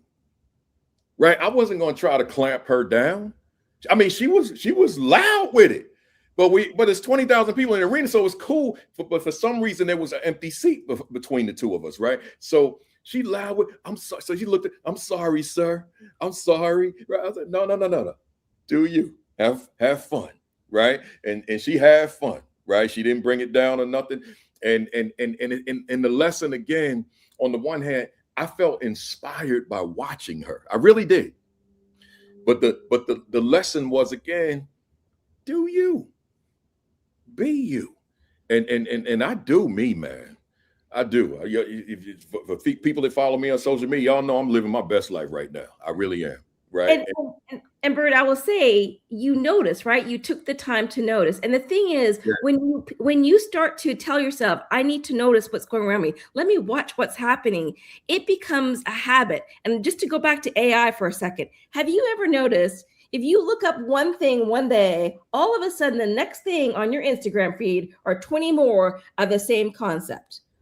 Creating these echo chambers of things that we're seeing and doing. Well, it's the same thing. If you start to pay attention to positive messages, all of a sudden in your feed, you see all of these inspirational quotes and movies and all, because AI has figured out who you are, what you are about, who you are, what is the me. So similarly, when you start to develop this mindset of inspiring and being inspired, it will create this echo chamber and it'll only push you further. Yeah. It's like our personal algorithm. Yes. I like personal algorithm. I like that. Yeah. Love that. Good stuff. There's so much there that we could talk about. But to the fam, right quick, we talk about being a source of inspiration. We talk about it all the time. When I say we, I don't mean the platform, I mean in life. But I just want to remind somebody out there.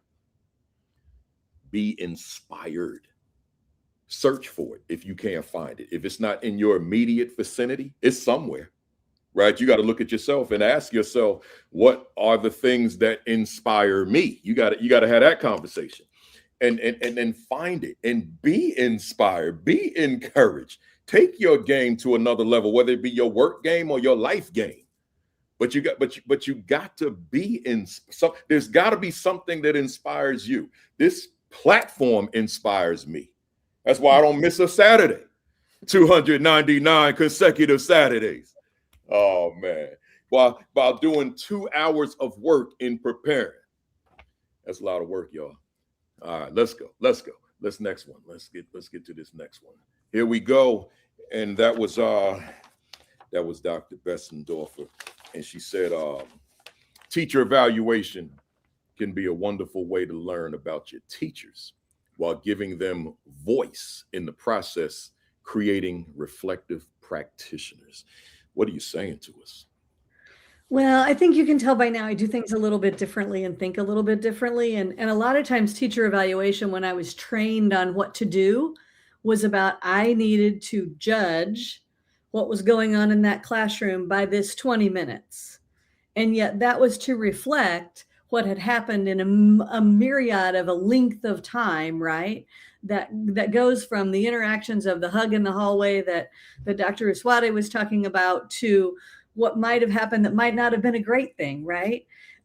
We need to capture that. And so I turned the tables on how I did teacher evaluation. And so I would go in and do the observation like I was supposed to. I would take my notes. But then when it came time to talk about it and do the meeting about it, we both bellied up to the computer. Like, we both pull up to my desk with chairs beside each other, and we pull up the form and we begin talking about it. And I ask the question. Number one says, blah, blah, blah. And I say, how do you? And I let them talk. They get to tell me how they are. That doesn't give up my judgment. I can say, and have you thought about, or what I saw was, I can still do that, but I'm using their words to share about who they are on this formal form that is going to capture this piece. What I learned about my teachers and how they think from sitting with them for an hour to let them tell me about what's going on in here that is showing off into what I see and what they're doing was game changing. It didn't give up when somebody needed help to grow, but it helped me grow teachers in a way that was so different because they say things that never would have been said. Like, I've been thinking about doing, and I can say, tell me more. Oh, that's really interesting. I've also noticed that, this person has also explored this, or you might not know that they are doing this. You guys might want to talk. I can build connection across my team. I can use their words, as was just noted, to help encourage them and give them the permission to go do this. Things that I hadn't thought of them doing for our students, but they want. And it helped make major change happen in a very organic way, because it was about them having the opportunity to tell me rather than, here's what I think, let me read it to you, and then respond. Now, that happened because I had a principal who didn't understand what was going on in my classroom, and his suggestions to me were not what was even happening in my classroom. And I had the audacity, I guess, as an individual to go, that doesn't reflect who I am. He just doesn't get me. If my judgment of them didn't get them, it didn't grow them either. So by changing the way that I did it and giving their words, it didn't change any of my power as needing to move teachers if they needed to move, but it helped me inspire and be inspired to actually see what can happen. And it changed the game. Yep. It makes me think about instructional leadership. Instructional coaching. When I read that, when I was putting together my notes, it's where it's at, and if that's a one-way street, then it's almost useless and pointless, right? It's got to be communication. It's got to be a two-way street, and that teacher has to be able to have voice. But if I'm intimidated by the principal, I'm intimidated by the environment that we're in, if it's the principal's office, whatever it is that inhibits me from being able to convey what I need to talk about in terms of me becoming better at what I do, then there is no communication. And that's just a waste of time. Jump on in here, Doc. I also think it's an opportunity for the teachers to get to know you as the leader. That's right. Because you don't want them to be intimidated by you. You want them to be inspired by you. And so and I did the same kind of thing with them. I sat down before I ever evaluated them and said, let's talk about what I'm going to see when I come into your classroom. And we talked through all of that. But I also was able to give them, not only ideas and try to further inspire them, but then they could ask questions and it would become open dialogue between the two of us about what was going to happen in their classroom when I came in there. And they also learned that the administrator that was before me, who was expecting kids to sit like this, that was not me. I don't want to walk into a classroom where kids are sitting like this, or they see me and they start, I want butts in the air. That's what I want to see. I want to see kids playing over something and struggle, having that productive struggle. And that's the kind of environment that I think fosters what you were talking about, that relationship with the teachers, and keeps them inspired and not intimidated and growing. And it is it's a coaching relationship, although they weren't calling it that back then. Yeah. Good stuff. Let's go another round. We're going to stay with you, Dr. Breland. You said leadership should be participatory. It's much easier to get buy-in and cooperation when everyone feels they have voice. Yes. Lord, so as you know, when I inherited the school that I was principal, it was a school that was identified as a school in need of improvement. And my mission was to create a sense of urgency around this being a school in need of improvement. We don't have to stay in this place. It had been the status quo. They had gotten used to it. This is just how things were, but it doesn't have to be that way. And so the idea is, how do I bring all of them in to this work? It's not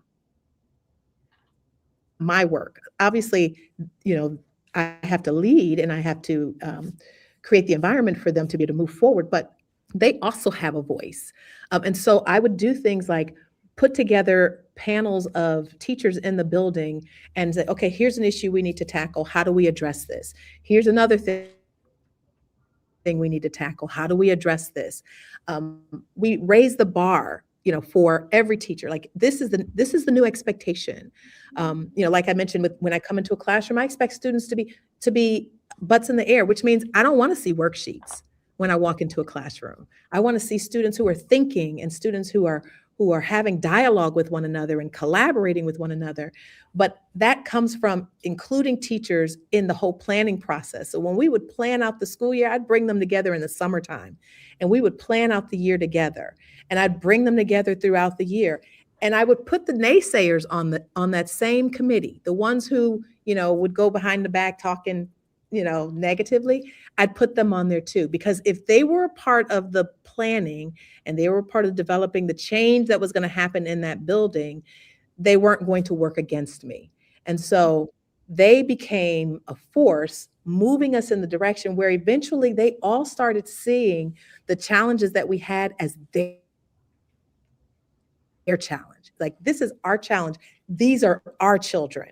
And they all collectively, from K all the way up, started seeing the kids as their kids, not just, well, this is the problem with the tested grades, because that was an issue before, where it was just like, well, just the tested grades need to be concerned. But if we're going to make change in a school, everybody has to be a part of that. And then I would bring in parents and have them included in those conversations too. And I'd ask the students, so everybody was a part of moving the school and changing the school, where we were able to turn that school around in 2 years. Wow.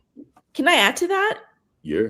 So, absolutely. So I love that, Dr. Breland. I think so much of the way that schools grow quickly is asking the question, who is doing the work? So if you go into it as a leader, like, I'm going to do the work, I'm going to tell you what to do, it doesn't happen. And, we all have heard about collective teacher efficacy, but I want to get sort of deep into the how do you make this happen? So one of my new things as a chief academic officer is being in charge of professional development and finding tools and strategies to get the work done meaningfully. And I want to share this book that was just shared with me about 3 months ago. It's called Groups at Work, Strategies and Structures for Professional Learning. It's by Lipton and Wellman. It is, as you can see, a very thin little book, so it's not overwhelming. And each page has different strategies of how you get the work done. So I'll tell you one of my favorites. It's called the force field analysis. And essentially it asks people, you put people in groups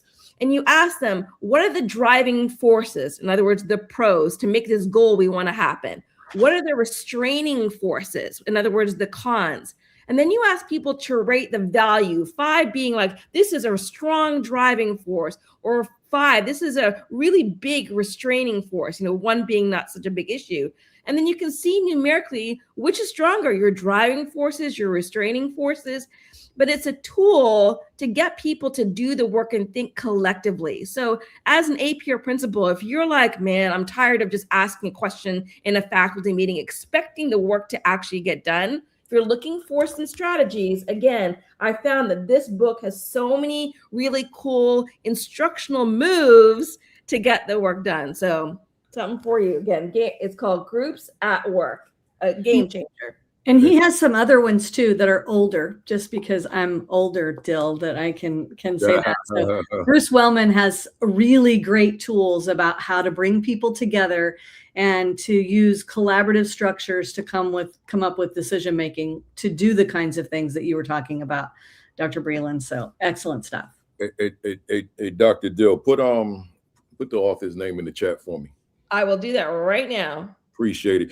Before I go to this next one, I want to stay with you for a second, Dr. Breland. Let's say this is a hypothetical. Teacher says, I work for a leader that encourages student voice, but the environment doesn't feel like a safe place, a safe space for me to use my voice. What would you say to that person? So I've seen that actually. Yeah. And the key, so that person has an opportunity to raise their voice. So I'm imagining the person is either a teacher or a leader in the building. And so I would advocate for that student, and not just that student, for all students. So that advocacy would look like me going and saying, this is a challenge, this is a problem, this student doesn't feel that they can safely speak up and share whatever's going on. And I would make some recommendations. So the recommendations might be, hey, I might even step up and say, I'd be willing to create this environment, or to bring the students together, or to hear their voices be heard. But ultimately, if I know this, now I have a responsibility. And if I'm one of the leaders in the building, or an aspiring leader in the building, because even when I was not a leader yet, I was a leader. You know, I didn't have that formal title, but I was a teacher leader. And so for me, it was important that I would go in and talk to that administrator and talk to the people in charge and say, this is what we need. This is what's happening. We're losing kids here. We can't lose kids like this. We're defeating the purpose. And I'm going to push for some change. I did that as a teacher, and I did it as a leader, you know, so we have a responsibility to open our own mouths, even if we're not being heard. And if we can't be heard at that level, then we go to the next level. Yeah, absolutely. Absolutely. Good stuff. Good stuff. I'm gonna keep it moving. Where are we at? Number 5. This was Dr. Dill. You said the secret sauce to increasing student achievement and building capacity is collective teacher efficacy. Talk to us. Yeah. So one of the things I've seen some fellow admins over the years, or people even that were my administrators, I've seen the ones that were successful and the ones that struggled. The one thing that was true about the ones that succeeded was that they believed in their faculties and they worked together to get the work done, right? They were all about being connectors. And I'm sure people on this call, they've all heard about John Hattie and the research that shows when you choose to focus on building collective teacher efficacy, it has the ability to increase achievement by as many as 3 years within one school year. That's powerful, y'all. So as leaders, if we create the capacity for our teachers to work together, to collaborate, it is so powerful and will ultimately lead to significant change. If someone asked me, Dill, what do you think was the secret sauce when you were the principal at Rocky Ridge Elementary? I really do think it was because we took the time to build that family and create shared language and work together on things. It was never you're going to do this, I'm telling you to do this. It was always, how can we come together to solve this problem? So that's why, I love that book, Groups at Work, is how do we build the work together? I'm all about the books, and forgive me, y'all, I cannot type the names of the authors in the chat for some reason. So I'll have to share it with you, Birdie, later. And give me that name one more time. Okay, the first book was Groups at Work. The author. Lipton and Wellman. Laura Lipton and Bruce Wellman. You said Wellman, right? Yeah, Wellman. Okay. And then the other thing I know we spend a lot of time on is this idea of building professional learning communities. And I've been sort of studying collective teaching efficacy for some time now, but there are not a lot of really how-to books to actually make that happen. So this is one that I just came across that I just did a book study with our principals in our network, and it's called Harnessing the Power of Collective Teacher Efficacy. And it's by, as you can see, the author is Jamie Virga. Jamie Virga is a principal and has done this work with his own teachers and people in his own district. And what is so powerful is he has this framework that is he calls the CLEAR process. And he basically uses the elements of how you build efficacy overall. So, Albert Bandura was the father of efficacy, and there are systematic ways to build the efficacy. So he's built this CLEAR process to actually build collective teacher efficacy. The C is called the CLEAR process because it stands for clarify, listen, explore, activate, and review. And if you go onto the internet, you can see this graphic that I just showed. Literally type in the CLEAR process and you'll see it.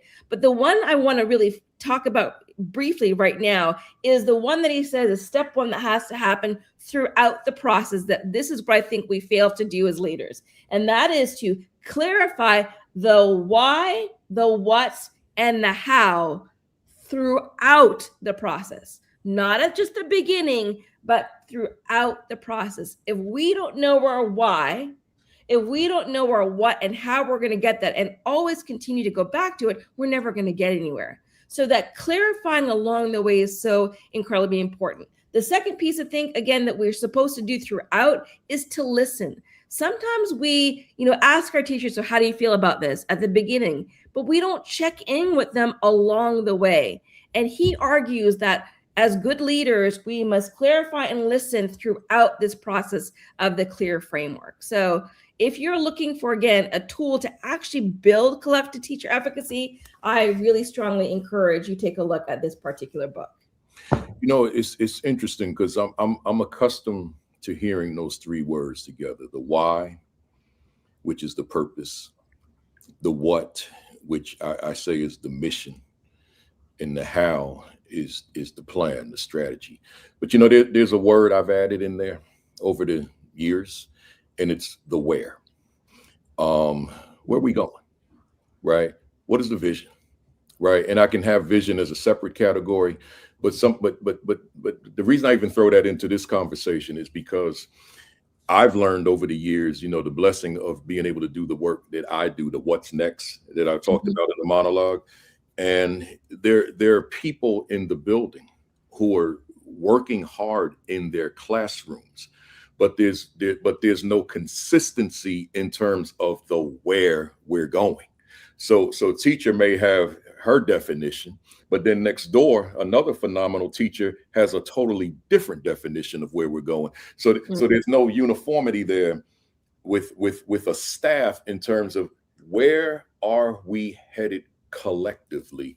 So I've thrown that word into the mix of the conversation, and again, vision could be a separate category because the bottom line is the vision of what it is, but can we see it?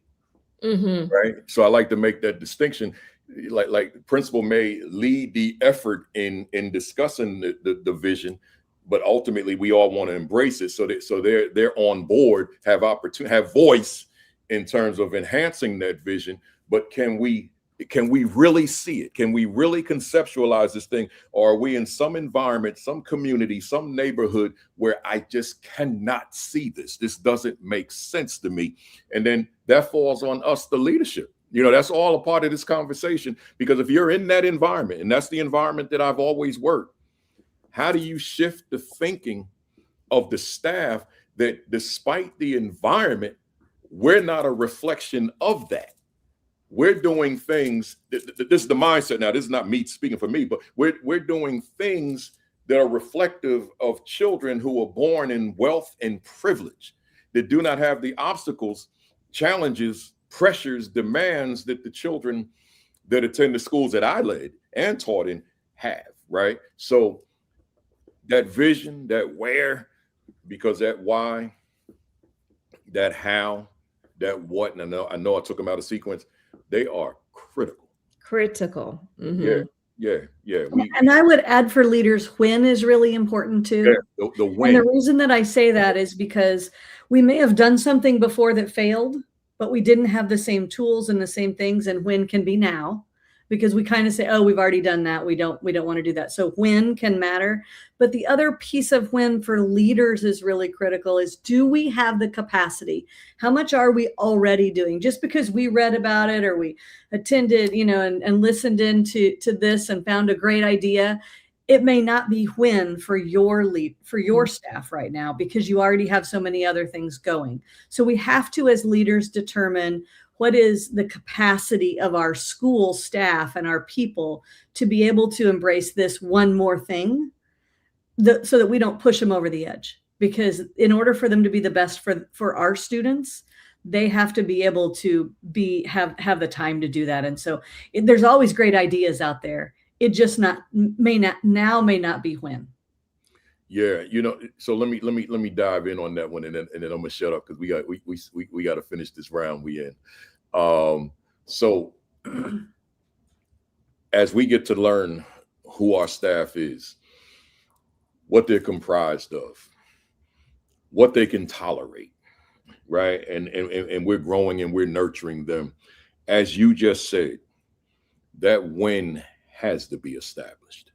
Mm-hmm. These goals, these objectives will be accomplished in this particular year. Right. And I'm saying that more so to the fam out there, particularly the newer ones, than I am to us, right? That, because I'm always thinking about the folks who are on here watching.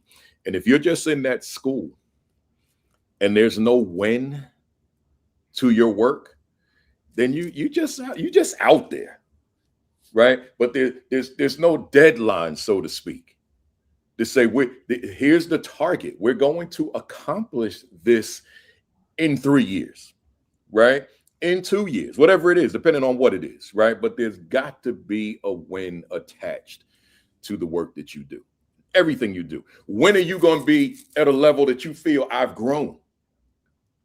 I mean, you name it, whatever you brainstorm about your leadership, your school, your parents, your teachers, your students, whatever it is, there's got to be a when. Enough said. Let's go. Oh man, that's it. There we go. I was like, where are we? Right. Here we go. Number 6. Dr. Besendorfer, you said understanding this got my name all over it. Right. Understanding the brain and our students' states of mind helps us better serve learners in tough situations. Now that's a whole week-long workshop. I get it, right? But give us the short version. What are you saying? I think that we often try to solve the problem right now, and the students aren't in a state of mind to be able to do that. And so I can remember I had like all the ED students in the district when I was a brand new principal, and for K through 3rd grade. And I had a really amazing ED teacher. And, sometimes she would have to call me for help, right? And so I could go into that room, and she's been trying to calm this student down for quite a little bit of time. And I can walk in and go, oh my gosh, those are the coolest socks. Where'd you get them? It changed the subject, right? It changed the state of mind. And if we can use those good teacher and good strategies about what we know, we don't have to deal with, hey, it's not okay for you to be hitting or whatever at that moment. We've got to let them get to the brain that actually can problem solve that.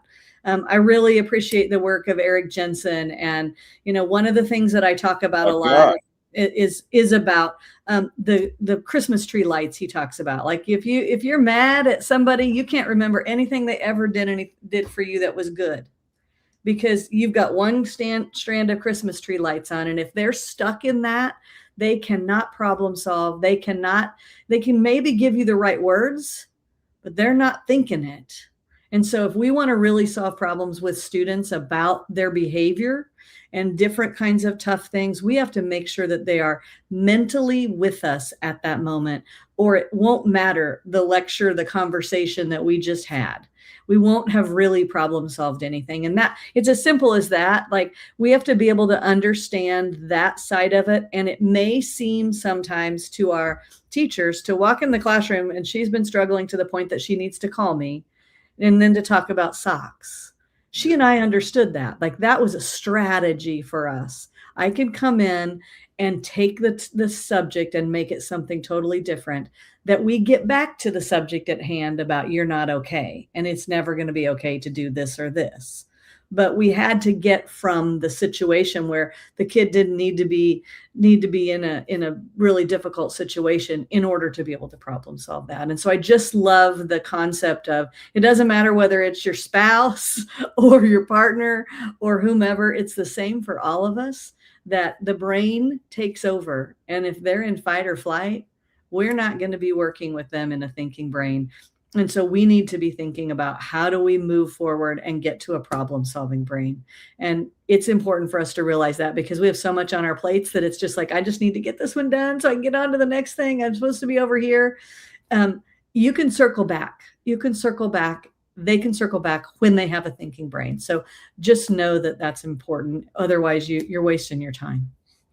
You know, this one's so personal for me, because I learned, I didn't realize it until I was a principal, that I just wasn't an auditory learner. I didn't know what was my issue, that it was difficult for me to learn when it was coming through my ears, right? I didn't know what it was. I never questioned it, but somewhere along the way I figured it out when I was a principal, a new principal, because I'm in classrooms observing instruction, and I don't know what the teachers are saying, right? And I said, wait a minute, what is that? And then I figured it out. So for me, when I'm trying to learn something, watching the news, cable news, that's not going to be my source of really understanding too much of anything, because I'm not going to be able to process it that quick. It's coming at me too fast. I got to go to a newspaper, internet newspaper, and I got to read it. And once I read it, it's locked in. I own it, right? I can give you an A+ on an exam if you test me, because that's where I'm strong. So I'm always advocating for that youngster who's in a classroom where the pedagogy is incompatible with how the youngster's brain makes sense out of new information. And I was him going through high school, and most people on this thread, except for the ones who are tuned on because it's Milken, they know my story. So I don't need to go through that, right? It's those are some rough years for me, with me internalizing that, and I'm gonna use my vernacular at the time, that I'm just dumb. Right. That's how I saw myself when I looked in my mirror. I'm just a dumb kid that knows how to shoot a basketball. Right. So I figured out later, there's nothing dumb about me. I graduated summa cum laude, but I had taken all that lecture and converted it to visual by taking copious notes, probably more so than I needed to. But I didn't realize, I didn't do that scientifically. I didn't realize that because I'm visual, that let me convert this auditory lecture to a visual way of learning and studying. It just made sense to me. But then years later, I'm a principal. I said, oh, that's why you were able to ace all them tests, because you made it compatible with the way your brain is processing information. So then I always talk about that young Principal Kafele that's sitting in probably every classroom that's not GT or honors across America, who's looking in the mirror and concluding, I'm dumb too, right? I can't learn either. Not realizing, no, maybe you're in an environment that hasn't taken your brain into consideration, right? So I'm a fighter. I'm on the warpath for that youngster, because I am that youngster, right? Good stuff. So listen here, y'all. I said we only got one more round to go. Y'all got stamina? We can go through this last round. I do have a hard stop. I'm sorry. No. I think I sent you a message, but yeah. Oh, did you? My phone is not even near me. That's okay. All right. So when you gotta go now? In 10 minutes. All right. Let's go. Let's bring you up first, and we just got one more round, and then we out. We out. I got to get to the conference anyway, even though I'm not speaking today, but I'm going to see the other people who are. I speak tomorrow. Let's go. Let me put it on the screen. Where we at? Where we at? Number 7. Here we are. And really, there's not much to say here, Dr. Breland, because we talked about this one. The equity problem in education hasn't been solved just because people stop talking about it. Yeah. Yeah. Anything to add to it? I mean, so the question really is, how do we continue this conversation? Yeah. You know, how do we as leaders and aspiring leaders bring to the forefront what's happening? And the data will tell the story, because the data doesn't lie. And I'm not just talking about test scores. I'm also talking about that anecdotal data as well. So how do we advocate for students who don't have what they need? How do we create environments where we are tearing down walls and barriers, and where we are collaborating with the community and, you know, creating new opportunities for students? How do we do that? And how do we push through? I mean, it's really about us making a decision that this is something that I'm going to champion as leaders, that it is important that every student has a fair shot at getting the best possible education. Like, I know what it's like to have a good education because I've had one. And there's no reason why other students can't also have that good education. And a lot of it has to do with, you know, like, one of the things I did as a principal in my school with teachers was I stopped having faculty meetings and just started having professional learning communities. And that was early. We're talking like 20 years ago I was doing this. But it was really important that we are having conversations about how can we create the best learning environments for our students and move away from those traditional approaches and bring in more innovative approaches, project-based approaches where students are having to think and having to talk through and having to be challenged. That's what's missing. And that's what will change the trajectory. And we need some folks who are going to be bold about it, because people are afraid, and we need people who are not going to be afraid. Students need us to not be afraid. Right. Students need us to not be afraid. Love it. And by the way, shout out to Vicky Condolari. She's on here. She's a long time Milken soldier. She's on the call with us. So shout out to you, Vicky. I see you out there. All right, let's Tonya's gonna leave at some point soon, and let's just get through the end of this, and then that way I can say we got through it. Number 8, where we at? Here we go. That was Dr. Uswatte. Where we at? And the cherry on top, because before you said the secret sauce. So now the cherry on top is developing student leadership. What are you telling us? Let me tell you, I would not be a teacher if it had not been for teachers investing in me as a student and giving me opportunities to lead as a student. So all that to say, you know, when I think about what we do and who we do it to, it shouldn't be who we do it to, but who we do it with a lot of the time. And one of the things I'm very proud to say is that when I served on the National Assessment Governing Board, I really asked us as a governing board to listen to student voice. We're always talking about how we are assessing the data and why students are doing this or that. Well, why don't we ask the students? Why don't we get them involved? Why don't we get them to help us to preach why education is so important? Again, that doesn't happen when we don't include our students. And I can't tell you how many people I have had to fight to believe that this work can be done as young as a kindergarten student. Opportunities for our students to lead, to have voice. It happens when your children are small. So, you know, even as parents, I hope all of you have kids, you're creating opportunities for your kids to do chores, to be leaders in your house. And who did I learn this from? Like you, Baruti, it's my mama. Yeah. My mama always told us, when we had to do something, she never told us what we had to do only. She always told us the why.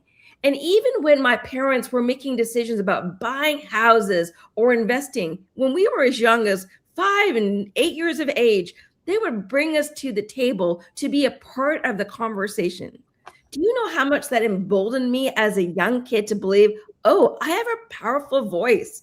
We need to do that as teachers, as leaders, make sure that we're bringing our students into the conversation. So, even as a busy administrator, one of the things that I did was I created a house system in our school, which I took away from the Ron Clark Academy. And by the way, if you've not been there, amazing.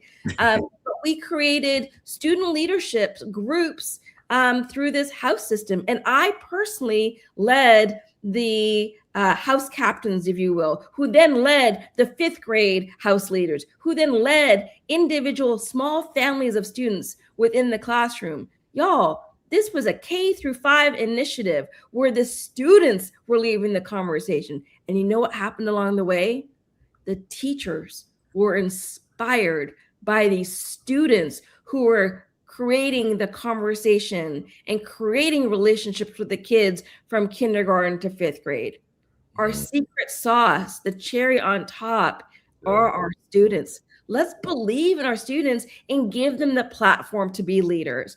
That's where we get inspired. I really believe that. I love it. I love it. We got one more, and I know Dr. Breland's getting ready to leave, but I would be remiss if I didn't say, I said it when I told you all who was coming on next week, those of you who were with us last week, but I want to say it now where she's on the screen. If you all are, those of you out, the fam out there who are familiar with country music sensation, country music superstar, Breland, you all know that name, Breland?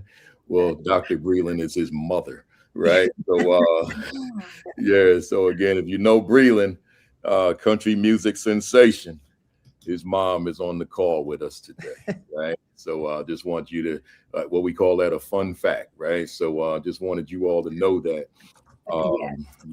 that's because that's a young man that's on the rise. He's on the rise. He's doing big things in a very short period of time as far as the international notoriety. Good stuff. I haven't met him, but when I see him, I say, Breland! All capital letters on social media, Yes. Yeah. All right, let me close out with Dr. Besendorfer. Last one, y'all. Last one. Y'all should see my studio. It looks crazy today.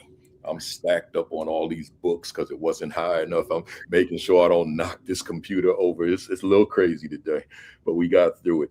You said teacher meetings are your classroom, so be intentional about what you model. I love that one. I love them all. That one, it was a good closeout for me. Go ahead. What are you saying? Well, I think that I loved teaching. Like, I really did love teaching. And so the concept of moving from the classroom to the principalship made me go, well, I don't get to teach anymore. And then I realized that I just have a different classroom. Yeah. And that then I had some training at one point, and we're even just challenged to think of the agenda of the meeting as instruction. What would be the best instructional strategy to accomplish this goals? Sometimes it is lecture, like here's boom, boom, boom. Those could also be in an email, right?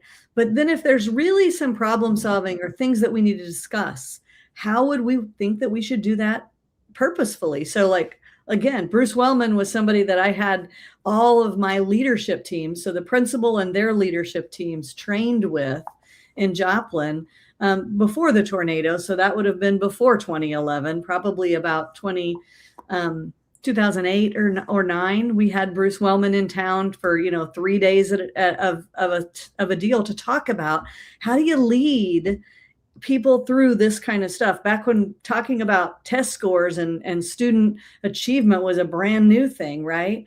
How do we do this in a way that we think about that? What's the cooperative learning structure that you could do this with rather than this is just another meeting that could have been an email? And so think about what you're modeling. Think about how you're pushing your teachers and you're demonstrating you are an educator. An educator is someone who knows how to teach, right?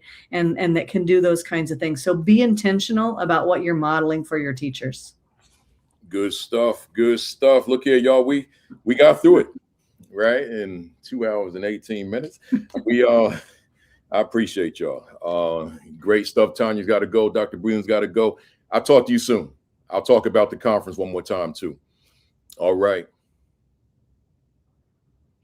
Yeah.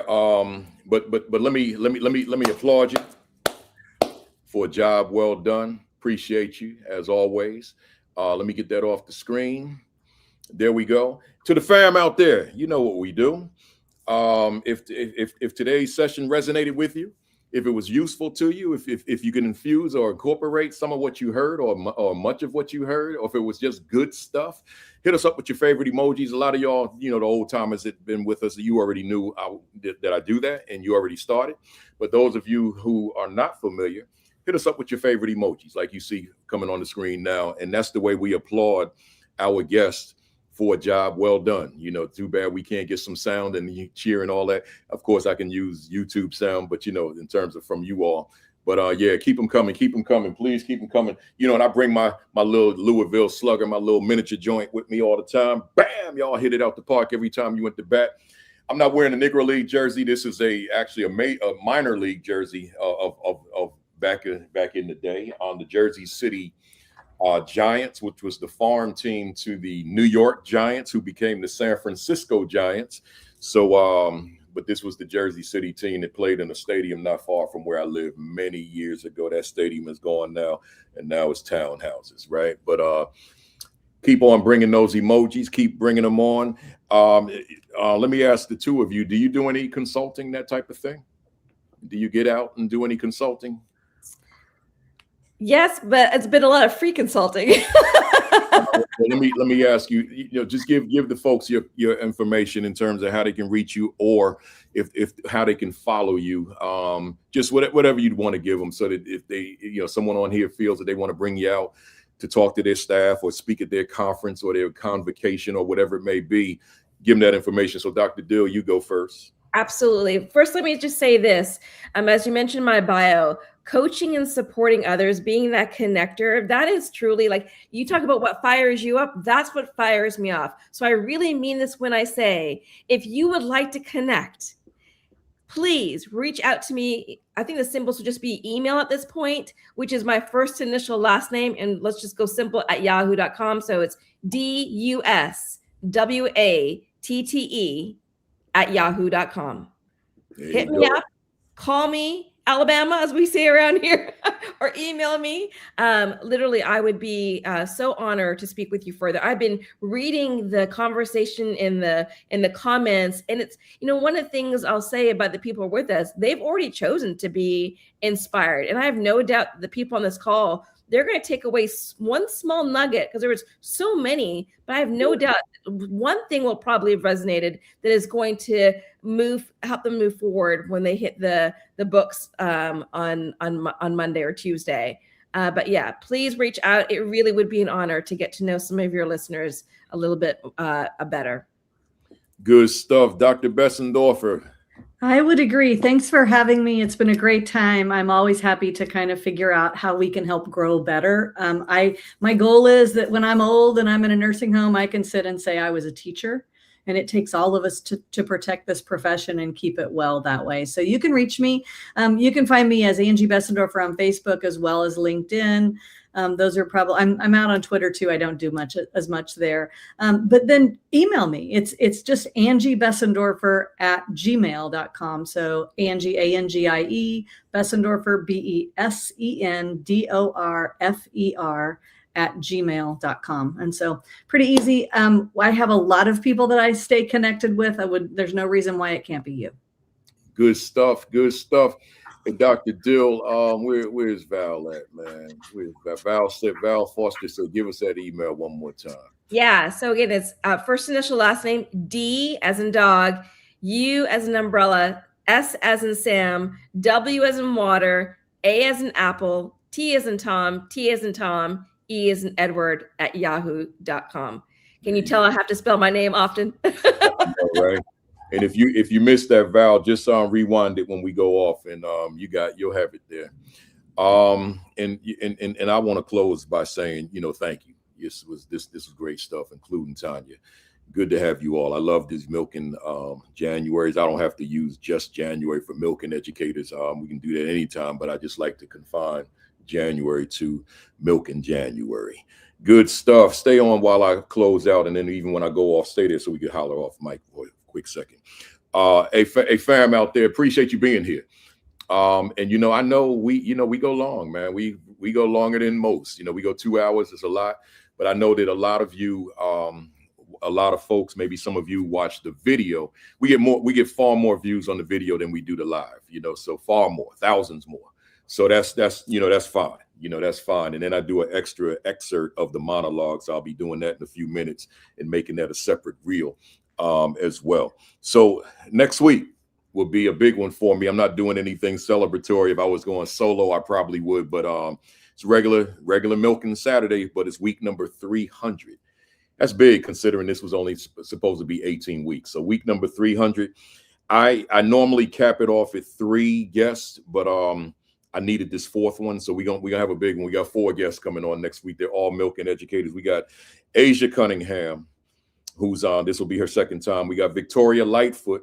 These 3 will be their 1st time. Victoria Lightfoot, Dan Adler, and Paul Kelly. So again, Asia Cunningham, Victoria Lightfoot, Dan Adler, Paul Kelly. I don't know what the topic will be. 3 of them are principals, but one is an aspiring principal. That's Victoria. She's going through the apprenticeship now, and she's an instructional coach. So being that she's an instructional coach that'll be easy to figure out in terms of what I want to do. But yeah, I see y'all writing them 300s. Yeah, I appreciate that. Yeah, we get 300 consecutive. That's amazing. So join us next Saturday at 11 o'clock. Remember our new time, 11 o'clock instead of 10:55. But first, before you watch me, us, I should say, tune in to Sean Hurd at 10 o'clock, Facebook Live Eastern Time, followed by Create and Educate with Dr. Sheikah Houston, Dr. Tammy Taylor at 10:30 Eastern Time. Then the AP and New Principals Academy at 11 o'clock. Super Saturday is what we call it. And then rounded out the Sunday at 6 Eastern with Josh Tovar. Those of you on Facebook that see MPA Jaguar, that's Josh Tovar, right? So that's 6 o'clock Eastern Time. If you're watching football, just turn the volume down, right, and listen to the lesson, to the session. And then and that's with him and Dr. Madi Moreno, right? That's 6 o'clock Eastern Time, 6 o'clock Sundays. I was on 2 weeks ago. If you missed that, go back and check it out. We were talking about fitness, physical fitness, health, all that kind of thing, diet, exercise, with Dr. Salome, Thomas L., and another young man whose name escapes me. But go back 2 weeks ago. Go on Facebook or YouTube. PGP Podcast is what it's called. So go to YouTube, PGP Podcast, and you can check those out there as well. I got to remind folks of this all the time. What is my value instructionally to the teachers I supervise? So if you don't have a copy, get yourself a copy. We're talking instructional leadership here. So get yourself a copy. Go to Amazon and get yourself a copy. Again, it's King Weekend, y'all. It's not just a day off. Do some reading up on King. Get yourself this book. Where do we go from here? My monologue was going to tie leadership into a section on here that he talks education. I'll do it next Saturday, right? That'll be next Saturday's monologue. King is relevant 365. This is just the holiday weekend. His birthday's on the 15th, and then the holiday is on Monday. So that's why we call it the weekend here. Where we at? The February conference, Nurturing Greatness. Again, I failed to have it prepared, queued up. So just go to my Facebook page, South Orange, New Jersey, February 16th, President's Day. All roads lead to Jersey. Dr. Tonya Breland is really her conference. I'm just partnering with her and her partner, Dr. Erica Leak. But it's her conference. It's her organization. We love to see you in Jersey, February 16th, Seton Hall University, all day long, talking education, right? More information, scroll down on my page about maybe 3 or 4 days ago. Matter of fact, it's last Sunday. That's what it was. Go scroll back to last Sunday and check out the flyer. You'll see the QR code and the link. I'll make sure that I have it on screen next Saturday. And I'll be posting it again probably tomorrow, right? So be on the lookout. Subscribe to the AP New Principals Academy YouTube channel. We got 24,770, I think, last time I checked anyway. Subscribers, 24,770. That's a lot, but my goal is 25,000 at this point. So let's bring it up to 25,000. Come on and jump on board so we can get them numbers up to 25,000 subscribers. And then make sure you visit principalkafele.com, right? A lot of information there as well. And then lastly, your diet. your exercise and your virus precautions. There's a lot of sickness in the world, man. It's bad, y'all. It's bad. I always feel blessed.